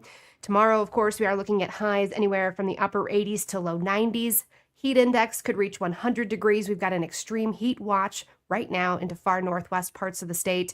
And then we've got severe weather on tap potentially for Saturday and into Sunday. Guys, what do you think? Why do we keep joking about me or Todd running for governor? You think we can get behind Brittany for this? I mean, wouldn't people vote for her over us? Heck yeah. All right. Well, good. Let's get the drafting. By the way, Brittany, hot and stormy were Trygve's two old girlfriends at UW River or UW Eau Claire. Moving on now, right. Brittany. Thank you. Have a great day. We'll catch up with you tomorrow. Anyway, while there is still an FCC license in place, let me tell you that you can subscribe to our newsletter. Head over to upnorthnewswi.com. Click subscribe up in the top banner there. Trygve Olson, senior advisor to the Lincoln Project, and joining us live from Lithuania, and Todd Alba here as well. You can catch Trygve and Todd Wednesday afternoons, along with yours truly, when we appear right at the top of the show at 2 o'clock. So Trygve, again, thank you for being part of an early morning radio show, by it being 4 o'clock in the afternoon in Lithuania right now. And let's start with, because we don't get to hear you on this show very often, and people haven't frankly heard about the Lincoln Project for a while. So can you give us the quick elevator pitch on what is the Lincoln Project, what is it doing like nowadays? Right. I mean, we, from the outset, we've really tried to stay on mission. There have been two things that the Lincoln Project is focused on. One is stopping Donald Trump, and the second is pushing back on Trumpism and extremism more generally. And, a lot of what we do what people know us for is the ads where Donald Trump gets really angry at us and threatens to sue us, or I guess now that he's back in the White House, do whatever worse things.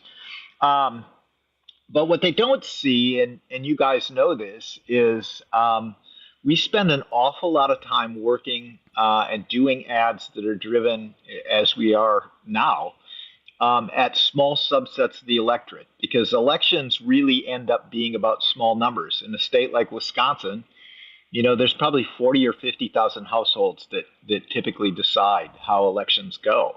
And one of the reasons why I'm excited to be on your show, Pat, and it's kind of like coming home being a River Falls boy, is, you speak, as does Todd's show, right into the heart of where elections in Wisconsin are decided and thereby elections in the United States. It's in places like Eau Claire County, Richland Center, River Falls. Those are the places where 3 or 4 points matter, and we spend a lot of time targeting ads directly into those voters. Quite frankly, not just during elections, but as news cycles and events are unfolding. And I think part of that, Todd, as a former Republican staffer in the state capitol and now a former Republican as well, is that there is still in you, in me, in your former boss, former state senator Dale Schultz, there is still that kernel of, crazy as it sounds, service, which is really at the heart of democracy and an honest government, is actually wanting to serve people, not just win elections and power. And you keep doing your show in the afternoons because you still see that in people in Wisconsin, I believe.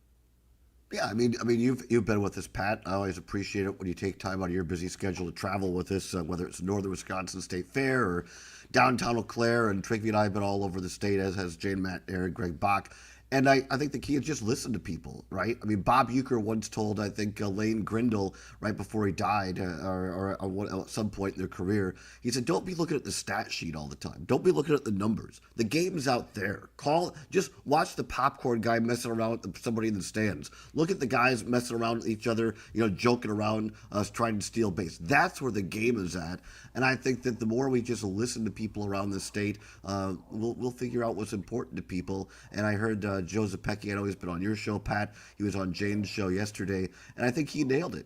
He's like, Donald Trump ran on lowering prices and a better economy. Neither one of those two things have happened, and we have to, if we want to win, as Trygve says, keep hammering at that and don't pay attention to the periphery. So Trygve has a newsletter on Substack called Searching for Hope, and you can get it over at trygveolson.substack.com. Trygve is Trygve, and he spells Olson the proper way, Olson, Parker Olson, with an E-N. And you can catch Todd's show weekdays from 2 to 4. But I want to get to the gist of your newsletter there, Trygve, Searching for Hope, because again, in all the work you've done in other countries with groups that have been promoting democracy, you've had to take those lessons and write about them as they apply here at home. And I can't get you to sum up, 6 months worth of newsletters in one fell swoop here. But what is it that you're trying to convey to either Americans or Americans who are still involved in politics, as far as what are the steps that they can do to ensure that we don't see further erosion of democracy? Yeah, I think the most important one, and Searching for Hope, the title is an ode to my oldest daughter, who unfortunately was stillborn at 38 weeks and is buried not far from here in Lithuania. Her name meant hope in Lithuanian, but it really is deeper than that, in the sense that when you think about, and this is what I learned from working in 40 countries with those fighting autocrats, the game that we're in, not the one that we know of electoral democracy, but the game we're in is one between autocracy and democracy. And that is really about one side wanting to impose fear of each other and the other side trying to impose faith and hope in each other. And democracy, for it to work, you can't just say that everybody on the other side is evil. And quite frankly, I was looking at a Facebook post from a friend of mine in River Falls, somebody who I've known since I was 3 or 4, and she's active in Republican politics. And she got going sort of like Scott Walker, the talking point, Democrats have left Texas, and we know how that is in Wisconsin. The irony in that, and what people have to ask themselves, and I wish she would, is if the other side were doing it, if Democrats were redistricting in California unilaterally to keep the Congress from becoming Republican, they'd be going bananas, just as Democrats are right now. And democracy never works unless you can put yourself in the other person's perspective. And for individuals, and every day I give people 3 things that they can do from the lessons that I learned around the world. The most important thing with that, each of us has to take inventory of what agency we have, and say, how can we take that and apply it to this battle that we're in? And for some, it might be whatever their area of expertise is. If they know a lot about technology, figuring out a way to use technology to help in the battle. If they know how to write, maybe it's writing letters to the editor, maybe it's running for the school board and doing something locally.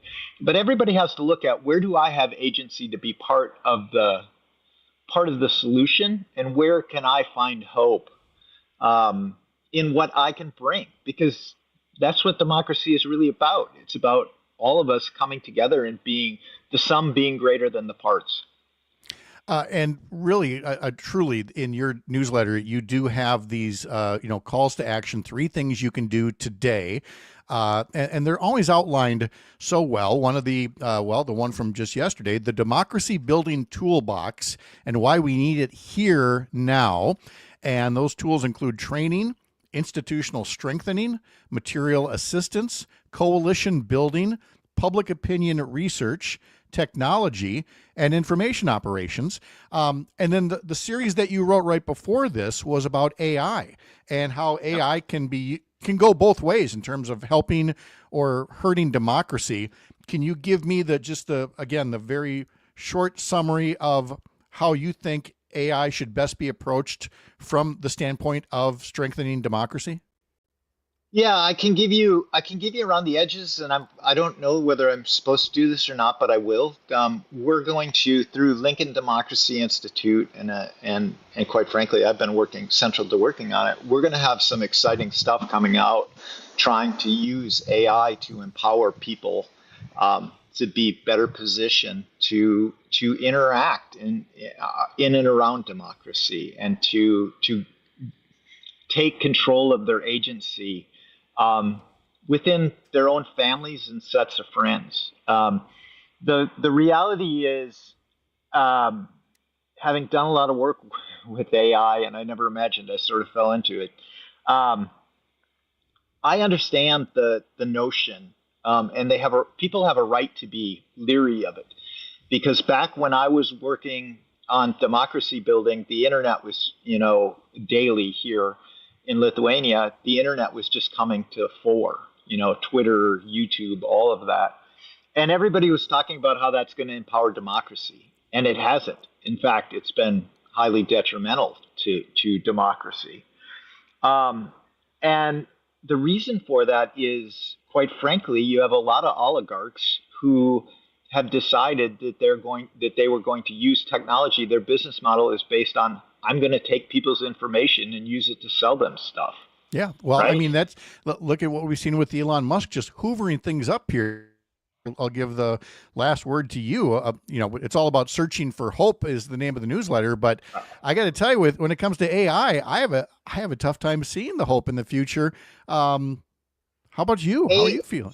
Here's what I would say. Well, okay, real quick. AI and technology is agnostic. It's neither good or evil. Mm-hmm. But people are. And ultimately, AI or the internet or social media really can be used to empower people. Todd, let me jump in there before I hit the break. You want to add anything final to his thoughts, or? This is why I love traveling around Trygve, because we goof around a lot, but he's seen a heck of a lot. He knows a lot. He's really connected. So look at the Substack, because you'll find hope. And at the end of the day, if we lose that, then everything's gone. So I appreciate what Trygve's doing, and appreciate what you're doing, Pat. Well, and that's why I wanted to make sure that people know catch these two on Wednesdays when Trygve shows up on Todd Alba's show weekday afternoons. Trygve, safe travels. Thanks for joining us. Get out to the beach there. Enjoy that sunny day that you finally are getting and that you finally deserve. And Todd, we'll talk to you this afternoon. Sounds great. Thanks for having me on, Pat. I'll even get up to do your show sometime, but not too often. No, but not too often. Yeah, let's not get crazy here. He's not a morning guy. Yeah. No. Sean O'Malley's coming up next to talk about your money and the markets, followed by Joe Zepecki. I'm Pat Kreitlow. This is the Civic Media Radio Network.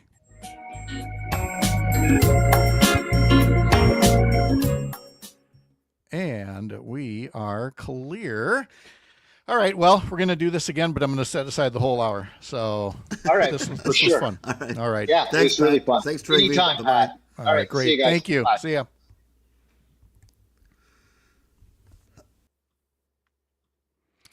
Hey, Sean, how are you? Good, Pat. I see you're going global. I'm going global. Yes, exactly. Very much so. God. I think we should start calling you Mr. Worldwide. You were in Canada. You've got Lithuania now. I know. That's, me, Mr. Worldwide. How would I look bald and in a white suit? I don't know. Let's think about that. Well, wait till I do the segment from London here in early October. There you go. See? Yeah. Oh. And I'll be doing shows coming up here from Nashville and Dallas. So I mean, we're getting everywhere, man. We're getting everywhere. Yeah. Actually, it'll be London, and then the next week will be Toronto. Wow. Okay.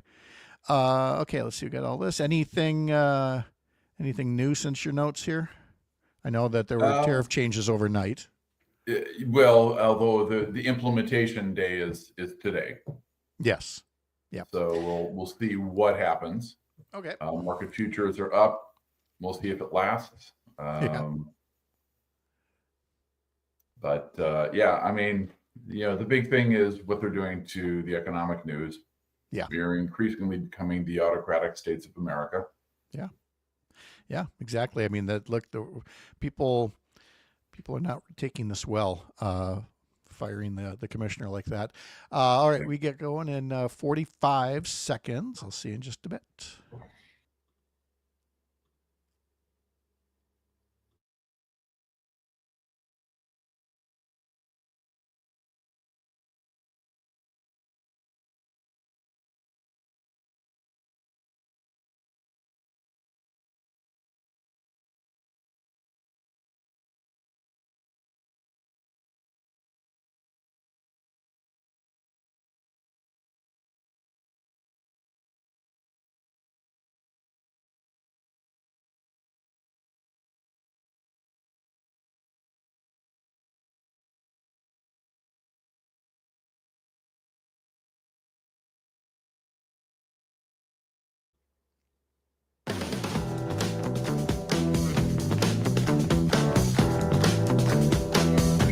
The Milwaukee Brewers winning streak is up to 6 now after first sweeping the Washington Nationals over the weekend, and now they have swept Atlanta.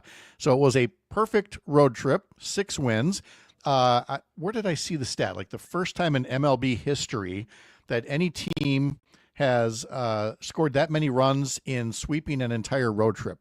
This team is a juggernaut right now, beating Atlanta 5-4 for their 6th straight win. Andrew Vaughn homered again. He's now got a 12-game hitting streak, his career best. Blake Perkins hit a home run as well. Jose Quintana, his record is now 9-4 on the season. He went 6 innings and allowed 7 hits, 7 strikeouts as well. Trevor McGill is now up to 26 saves on the season. The Brewers are now 26 games above 500, something they haven't done for about 4 years here. And now they are off today. They're coming back home. They start a series against the New York Mets tomorrow.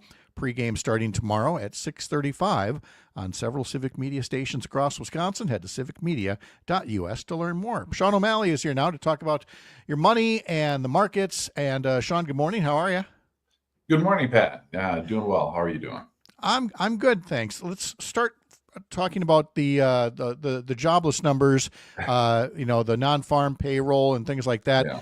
And obviously, as you get into it, we're going to get into what looms larger than the statistics themselves, right. And that's the source of the statistics. But let's start with the numbers that sparked this whole controversy in the first place.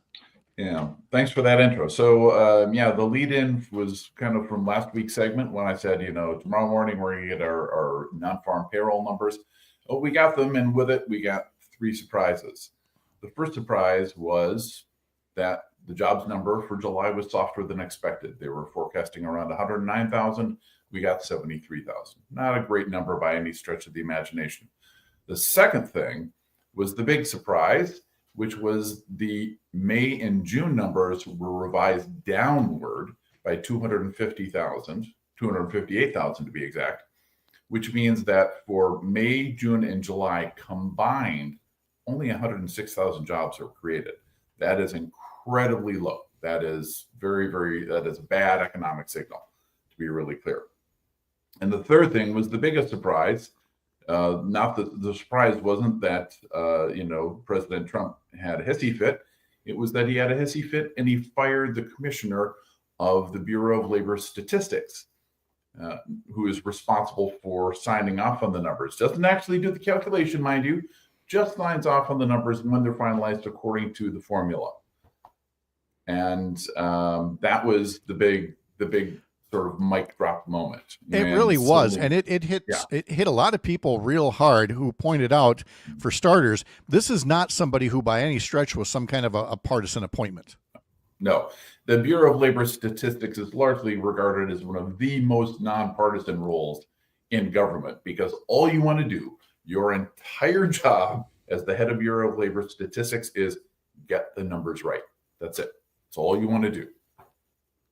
And yet, now, how are we going to look at these numbers going forward? Right. And that's the real question. We've got the interim head who is her deputy, and we'll see what happens. The concern is that Trump will appoint a Trump loyalist. If that happens, unfortunately, you are no longer going to be able to rely on the economic data coming out of the Bureau of Labor Statistics. If that happens, a lot of things could go wrong. That's going to definitely increase uncertainty in the marketplace. And we could see the bond market price that uncertainty in by raising yields, because they can no longer rely on the data that they're being told with regard to the status of the American economy. It's funny, the reason that this one seems to stick is that, look, there have been far more high-profile people who have been dismissed from their jobs. You go all the way back to when James Comey was let go as FBI director. I mean, that was scandalous in and of itself. And there have been, he's fired cabinet officers, God knows how many generals. But there's something about this particular position that really didn't stick well with people. It truly was a case of shooting the messenger, and it doesn't matter your political stripe. Everybody knows shooting the messenger. I mean, you don't do that unless there's something really, shall we say, unsavory about you and how you want that message to sound in the future. Markets don't take well to that. Right. Trump himself posted that, the economy is roaring. That's a lie. The economy is limping by. What is still up is the stock market, but we already talked about that when we had our discussion about leading economic indicators. The only thing that was positive of those leading economic indicators is the stock market is up. So basically, this is an economy that works for the wealthy, which kind of goes hand in hand with Trump's presidency. This is a country now run for the billionaires, by the billionaires, on behalf of the billionaires, and that's really it. We're talking to Sean O'Malley, finance and economics expert, Hudson, Wisconsin native, long career on Wall Street, and is back here in Wisconsin to visit with us weekly to talk about your money and the markets. And the markets have been rocked by uncertainty. We'll get into more of this after the break, Sean, but the short version is that tariffs are still ever-changing and providing no certainty to global markets, near as I can tell. That's right, Pat. We'll get into details afterwards, but yeah, there is a lot of uncertainty out there. That there is. So we'll talk about that. We'll talk about the numbers at the opening bell, and then we will be visiting with Joe Zepecki after that, talking a bit about Wisconsin politics. And I would love to tell you that we have these stories of substance to talk about in Wisconsin politics. I don't. I have Wisconsin legislators sending sternly worded letters to Canada about wildfire smoke. And I've got Derrick Van Orden posting pictures on Twitter of a naked man in a sex toy because he thinks that's funny. What's the other one that I have? I've lost track. Joe Zepecki is going to help us find anything of substance through the weirdness. That's coming up after we check the opening bell with Sean O'Malley. That's coming up in just a moment. But first, let me tell you that live from Lake Wissota, thanks for making this the place to spend part of your mornings, powered by Up North News. This is the Civic Media Radio Network.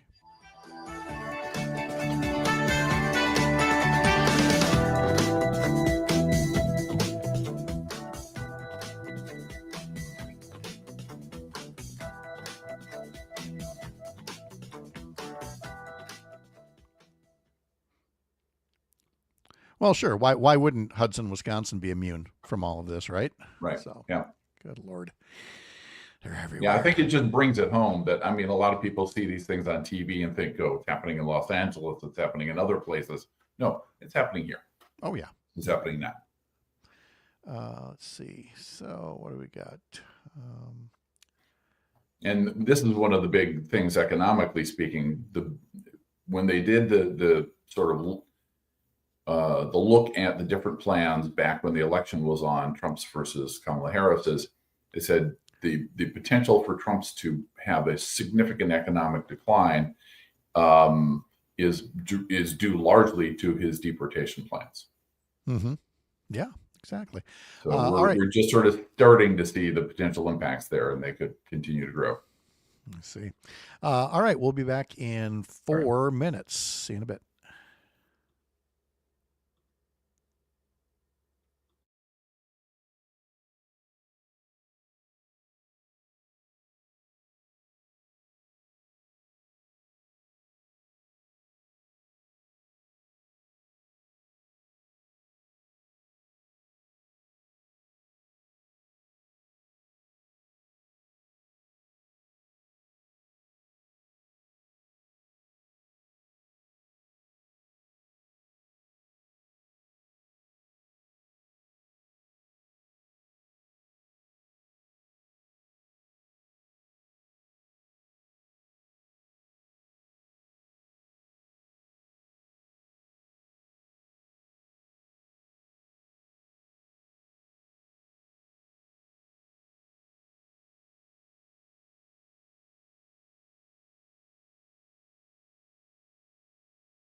Could we do a quick sound check for Joe, please? Real quick. I don't know. Is Joe there? Can you do that for us? Real quick.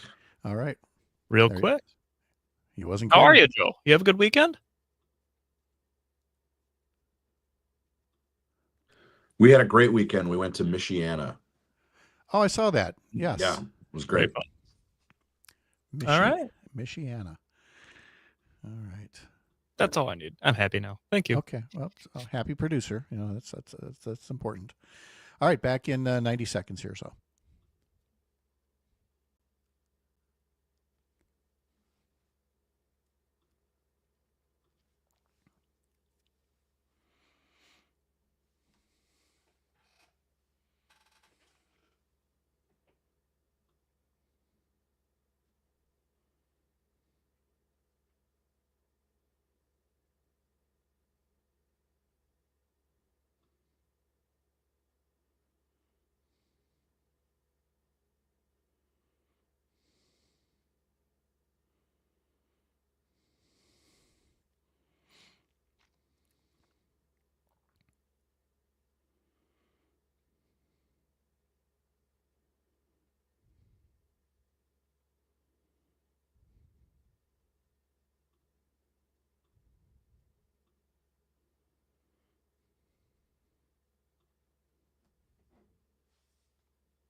Joe Zepecki is waiting in the wings, where we will talk Wisconsin politics and a sigh of relief that gubernatorial candidate Bill Berrien no longer is sounding like he'd want to tax goods from other states coming across state lines. I think he has properly had an explanation of tariffs, and we'll talk about that and some other weirdness in the news coming up with Joe in just a sec. First, the opening bell is sounded on Wall Street and across the markets. And people investors are kind of baking in what President Trump is already doing with his trade war. But I've got a thought on that right after Sean tells us what exactly is happening with China here. This whole thing was, well, not this whole thing, but so much of what Trump is doing is aimed at China. Is it hurting China to this point? Well, it is having an impact on China. But remember, the whole reason behind the tariffs, according to Trump's explanation, is to make sure that, we weren't just giving away money to other countries. Now, this is a wrong narrative, but that was the explanation, right? That we were running a trade deficit and we needed to stop that. We needed to bring everything back home so that we stop running a trade deficit. But here's the news. While, yes, the tariffs have had an impact on China exporting, all that's happened is that you've replaced China with other, largely Asia-Pacific countries' exports, namely Taiwan and Vietnam. So the trade deficit, the gap between exports and imports, has largely remained pretty constant, even though it's gone down a little bit in both cases. And now those countries that are providing us or exporting goods to us, the names have changed a little bit. So China's given up their market share and given it to Taiwan and Vietnam predominantly. Yeah, and they're still shipping goods, even more goods to the European Union as well. Meanwhile, American consumers are paying these tariffs. The last note that I wanted to hit was part of the reason markets seemed optimistic was because Apple made this announcement that it was going to make a large investment in domestic manufacturing, which again has been what Trump has been saying is the whole role is to get, to bring back more manufacturing to America, to which I've got 2 points. One, get ready for the $2,000 iPhone, if that were to happen. But secondly, I don't think it's even going to come to that because, Sean, I've been to this rodeo before when I hear, and it's not just Apple, but when I hear, oh yeah, we're going to bring all this manufacturing to the U.S. that's normally done overseas, one word comes to mind, Foxconn. You can say you're going to bring this stuff in to get better treatment today, but I actually want to see the assembly line cranking like Foxconn never did before my skepticism goes away. Yeah, no, I mean, that's a perfect example right here, local in Wisconsin. How many billions of dollars were supposed to be spent on that project that never materialized? No. It's everything's talk until something happens. So even, Apple's announcement, well, positive certainly for the job situation in the U.S., which could certainly use the help, doesn't necessarily mean that it's going to happen. Number one. Number two, we don't know where it's going to happen and how it's going to impact the overall economic picture. And three, it's, while positive, it's really kind of just a small piece of a very large puzzle. And a lot of that puzzle is still, in terms of manufacturing and other types of activities are still going overseas. Sean O'Malley reporting this time from beautiful Bayfield. Get on the boat at some point real soon, and we'll talk to you next week. Will do, Pat. Take care. All right. Thank you, Sean. You can get our newsletter, upnorthnewswi.com. You can get our Sunday morning newsletter as well about Wisconsin politics, where I ask, what do you think blue states should do about red state gerrymandering? What's happening in Texas right now? Should states like California retaliate and monkey around with their congressional maps as well? Because, democracy, or not sink to their level because things only accelerate and get worse from there. So sign up for the newsletter over at upnorthnewswi.com and be part of our Sunday morning question of the week. Here's Joe Zepecki now to talk Wisconsin politics, and we'll pick up Joe on tariffs and trade because according to an interview with the Milwaukee Journal-Sentinel, gubernatorial candidate Bill Berrien, I think now understands that tariffs are not something you do from state to state. Although I thought it was funny that he was questioning where that even came from. Dude, we played the tape. The WMTV reporter asked you about state-based tariffs, and you indicated in your answer that could be a good thing for Wisconsin. I feel like it's a campaign staffer's nightmare when you have to pull the guy aside and go, boss, here's how that really should have gone. Bill Berrien's whole campaign is a nightmare. This is a guy who believes he is so much smarter than everybody else that he can just erase his entire political history and cozy up to Donald Trump and all will be well. And I'm referring to this ridiculous interview he did with Dan Bice of the Milwaukee Journal-Sentinel at the Wisconsin State Fair. So to provide a little context, like Berrien is a guy who used to be what I would call like a reasonable conservative. He wanted to move on from Trump.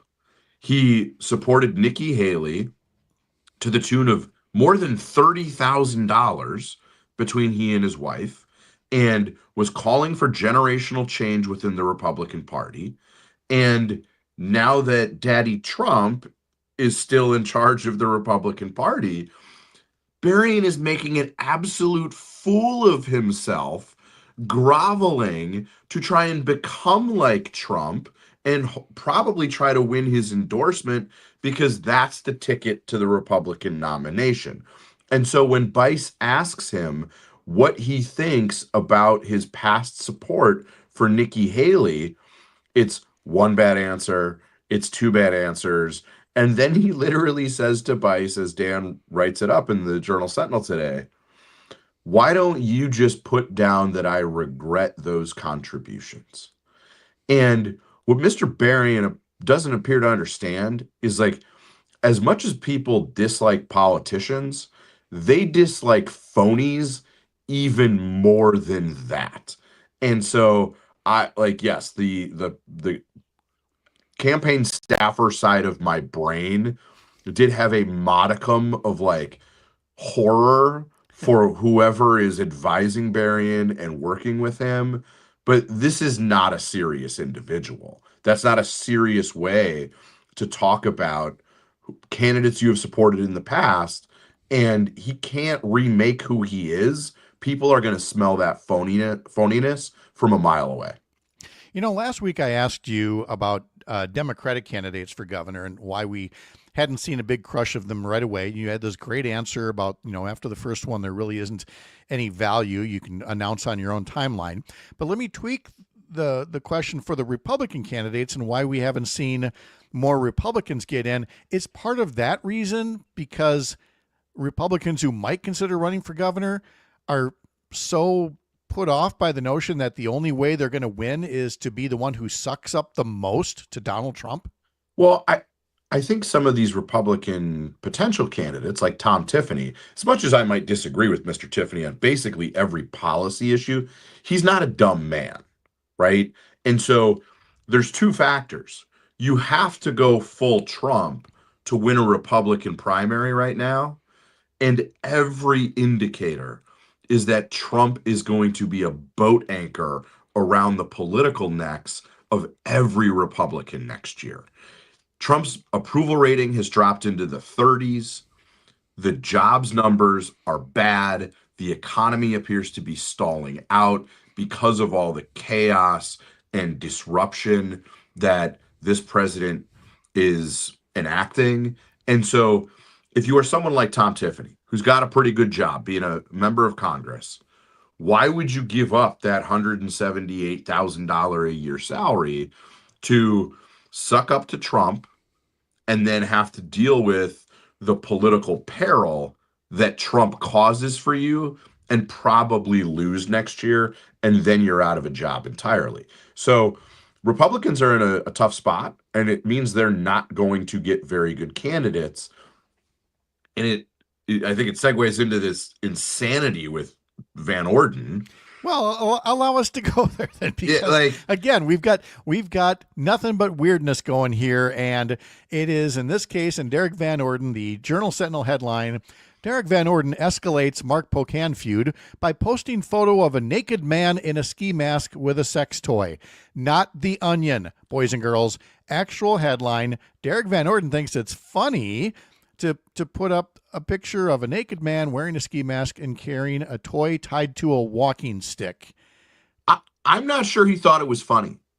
I think it is possible Mark Pocan is so in Van Orden's kitchen that everywhere he looks, every time he turns a corner, Congressman Van Orden sees Mark Pocan. And my rationale for that is like, he didn't just tweet it out and let it go.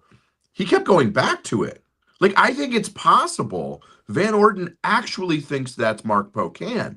And what Van Orden's explanation would be for why he's looking at pictures of naked men on Twitter aside, like, Pocan is clearly living rent-free in Derrick Van Orden's head.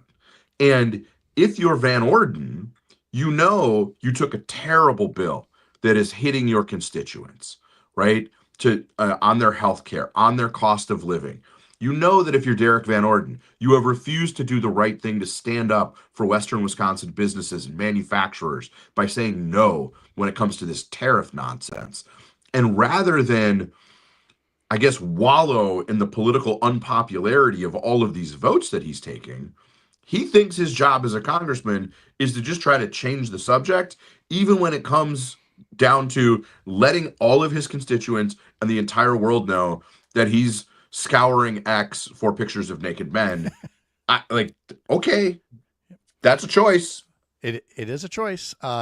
Here's another, because our common theme here isn't just the weirdness, but the distractions that they're intended to also evoke. Whether it is, another sternly worded letter to Canada about their wildfires, or this group of Republican legislators sending a letter to the mayor of Milwaukee saying, "Hey, do something about the crime in your city," to which the mayor says, here's the crime's down in Milwaukee. But like I said before, the Swiss could only wish that their timepieces had as much precision and had as much predictability as Republican legislators playing the Milwaukee card as we approach an election year. Yeah, well, they think that's better politically than having to try to explain why they're all for cutting $1 trillion from Medicaid. It's easier to talk about headlines in Milwaukee than it is to explain why you just added $4 trillion to the national debt. It's easier to talk about, the issue du jour of the day or the trending Twitter topic than it is trying to explain why it's okay for Donald Trump to just willy-nilly fire a statistician who is telling us the truth about the American economy. All of that, they've lost their mind is the only really way I can say it. Is like they think that's good politics to just try and change the subject because they know they can't defend the actions they are taking in Congress or in Madison. And so it's just our uniquely stupid American age. It's been that kind of a week, really. We're talking with Joe Zepecki. Some of you have a local news break coming up.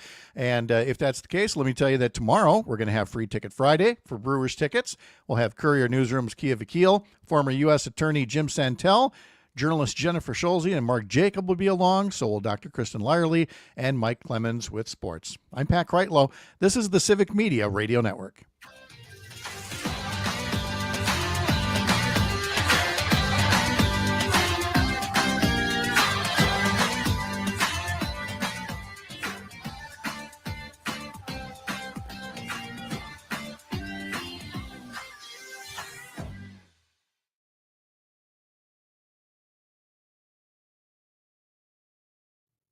You're muted.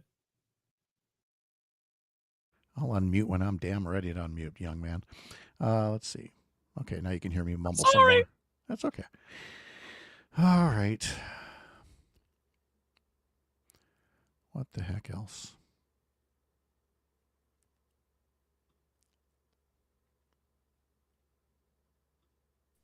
I mean, we could do the wildfire stuff because I think there's a. Oh yeah, that's we're going to start with that. I was just looking at Bruce Murphy's article about it, and he's not very kind to Canada or to the Republicans. To the Republicans, believe it or not. Yeah. Oh. You going to see the Brewers in person before the regular season's done here? Well, I was just there weekend before last, so that was nice. The others, the Civic Media tickets appear to be getting snatched up real quick. So I don't know. I'd have to pay for my own ticket, Joe. I don't know. I'm a big time radio celebrity. You know? Did you hear that Kristen Bry is participating in the cream puff eating competition at the Wisconsin State Fair today? No, but I'm not a bit surprised because she's the best. So it's not how many you can eat, it's how fast you can eat one without using your hands. Oh, that's an interesting spin. Okay. I've learned to always ask questions before you say yes to something like that. Back when they said, "You want to be in the milk drinking contest for the dairy breakfast?" I was like, "Sure." And then they hand you this supersized, calf bottle with the great big rubber nipple on it, and that's how you have to drink the milk. Great visual. So I hope that's fun. Let's see.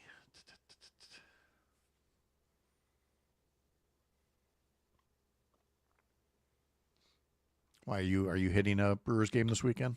Melissa's going on Sunday. I'll be golfing with buddies in Lake Geneva, and then we've got one more game in September. I think it's like a Tuesday night. It gets a little tougher for me now that it's football season. Oh yeah, that's right. I'm going to be visiting my daughter who recently relocated to Dallas, and I looked at the Brewer schedule, and my wife's got a certain week off where she can go.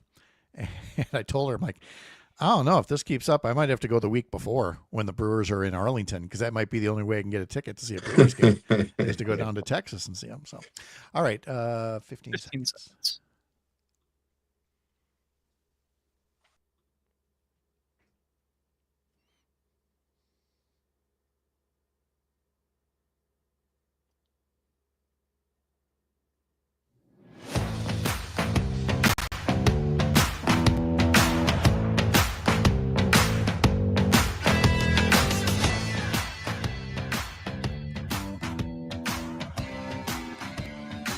All right, let's see what's coming up on this Thursday across the Civic Media Radio Network. Matt and Aaron on Air coming up next. Jim Santel will be joining Jane and Greg at 9:35. J.R. Radcliffe from the Milwaukee Journal-Sentinel Sports Department will be joining them at 10:35.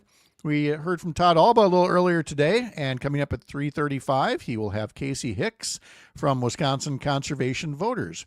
And then John and Gordy from our Civic Media station in Madison, they will be guest hosting the Maggie Dawn Show today from 4 until 6 on the Civic Media Radio Network. Joe Zepecki back with us now for our final few minutes here, and back to the Wisconsin lawmakers, both legislators and members of Congress, who are sending sternly worded letters to Canada about their wildfire smoke.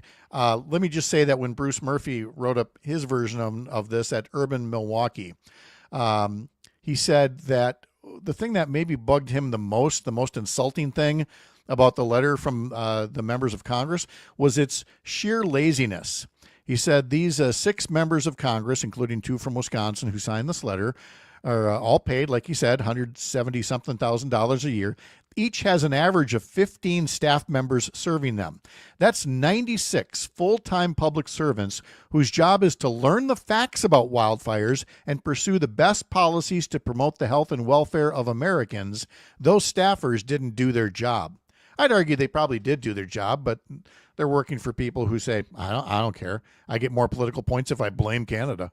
That's not the part of it that bugs me the most. The part that bugs me the most is if you're Canada, what motivation do you have at this point to do anything other than put that in the circular trash file? Because these are Republican members of Congress who have bent the knee to Donald Trump and have not said a word in opposition to Trump's ambitions to make Canada the 51st state. Right. So, like, if you're not going to give a rip about Canadian sovereignty or take them seriously as a country and put insane, tariffs on Canadian goods and make policy choice after policy choice that hammers, for example, northern Wisconsin's tourism industry, because the number of travelers coming across the border is dropping like a rock. Why would Canada care what these MAGA Congress people have to say about something going on in their country? And if you take that one step further, what this Republican Party has decided is America first and America alone. Now, maybe there's been a time in history when that was a defensible, like, policy choice or a prescription for this country's security and economic strength. But you cannot go down that path and then expect your allies and neighbors and other countries to take you seriously or give a rip when you're concerned about something that they're doing. Because everything the Trump administration and the complicit Republicans who are standing by while it all happens says, we don't care about what happens anywhere else in the world. And so those other countries, including Canada, they don't have to care about us. What is it? It's not their problem. If the smoke is drifting down to America, okay, less for Canadians to have to deal with. So it's just all so stupid and so predictable that this insanity of a foreign policy would lead to other countries not taking us seriously anymore. We are here. This is only one, I would say, kind of silly example of it. There will be more serious impacts going forward than the health challenges of people who, have respiratory problems and challenges. I mean, I'm noticing it. I don't know if you are out where, on the northwest part of the state, but like, you can tell, and it's a problem. But why should we expect Canada to care when we have said through the foreign policy of the United States that we don't care about them? Right.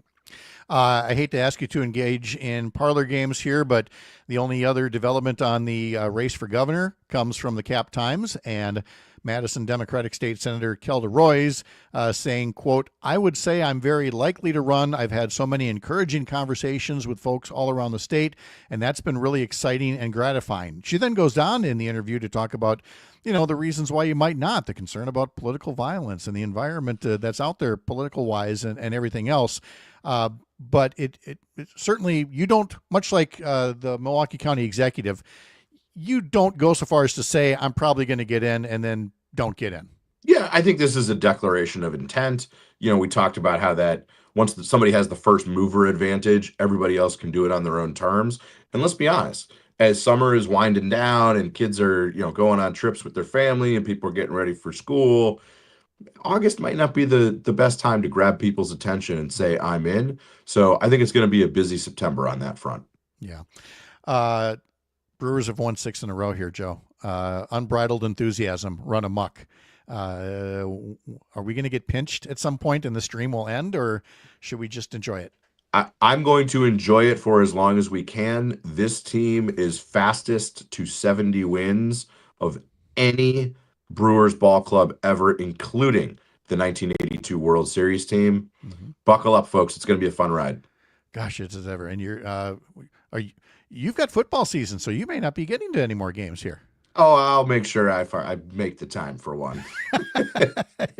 You get around to it or so. And they've been doing it with, again, I don't want to say nobodies, but, you got to say, you got to hand it to Murph, I guess, or just the way that the whole clubhouse is gelling.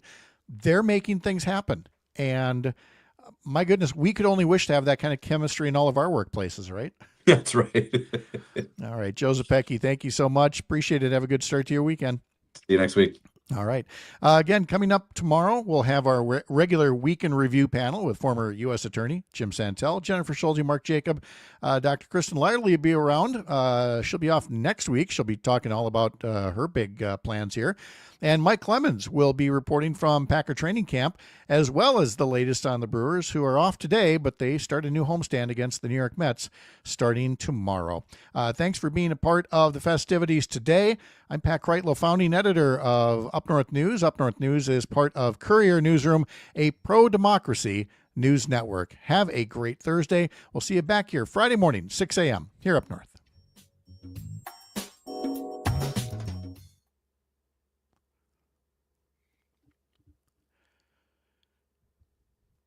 Alrighty, live streamers. Who is ready to learn even more about tomorrow's show after just learning about tomorrow's show? Guess what? You're not going to learn anything else you haven't heard already. So, But no, hey, you can be on your way. That's okay. No, keep listening. Get those numbers up. Yeah. It's all the numbers game, Pat. That's it. Let's see. Do we have anything to tease for tomorrow? No, I mean like any news, give me somebody, anybody, and give me somebody while I'm waiting. Let's see. Yeah. No. I don't know what you're talking about with him, but no. I assume that'll cover a little bit of gerrymandering. What'll cover gerrymandering? You and Kia. Oh, yes, that's true. Hey, that's actually a good one to go with. Alrighty. And they said I just push buttons. Where's my phone? Hang on a minute. I didn't have my phone here all this time. Uh-oh.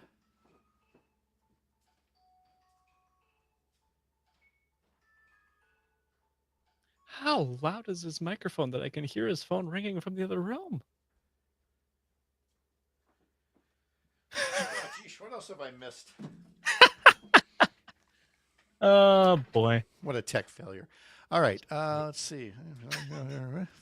Hopefully there was nothing breaking on your phone. You needed to know about. No, doesn't. Hopefully not. I didn't see anything. I try to let you know if I see anything.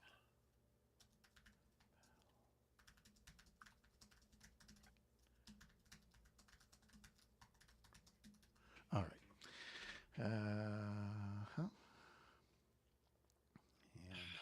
Here we go. On Friday, Kia Vakil, senior political editor with Courier Newsroom, on the latest battles when it comes to making mischief with congressional maps. We'll talk to. There we go. All right, you good to go? Here come two of them. Yep, here we go. On Friday, we'll talk to Kia Vakil, senior political editor with Courier Newsroom, on the latest battles when it comes to making mischief with congressional maps. And here's one more. On Friday, we'll talk to Kia Vakil, senior political editor with Courier Newsroom, about the latest battles when it comes to making mischief using congressional maps. There. Good job. Good work out of you. Thank you. Good work on you, live streamers, for hanging around. You crazy kids, go have a good day.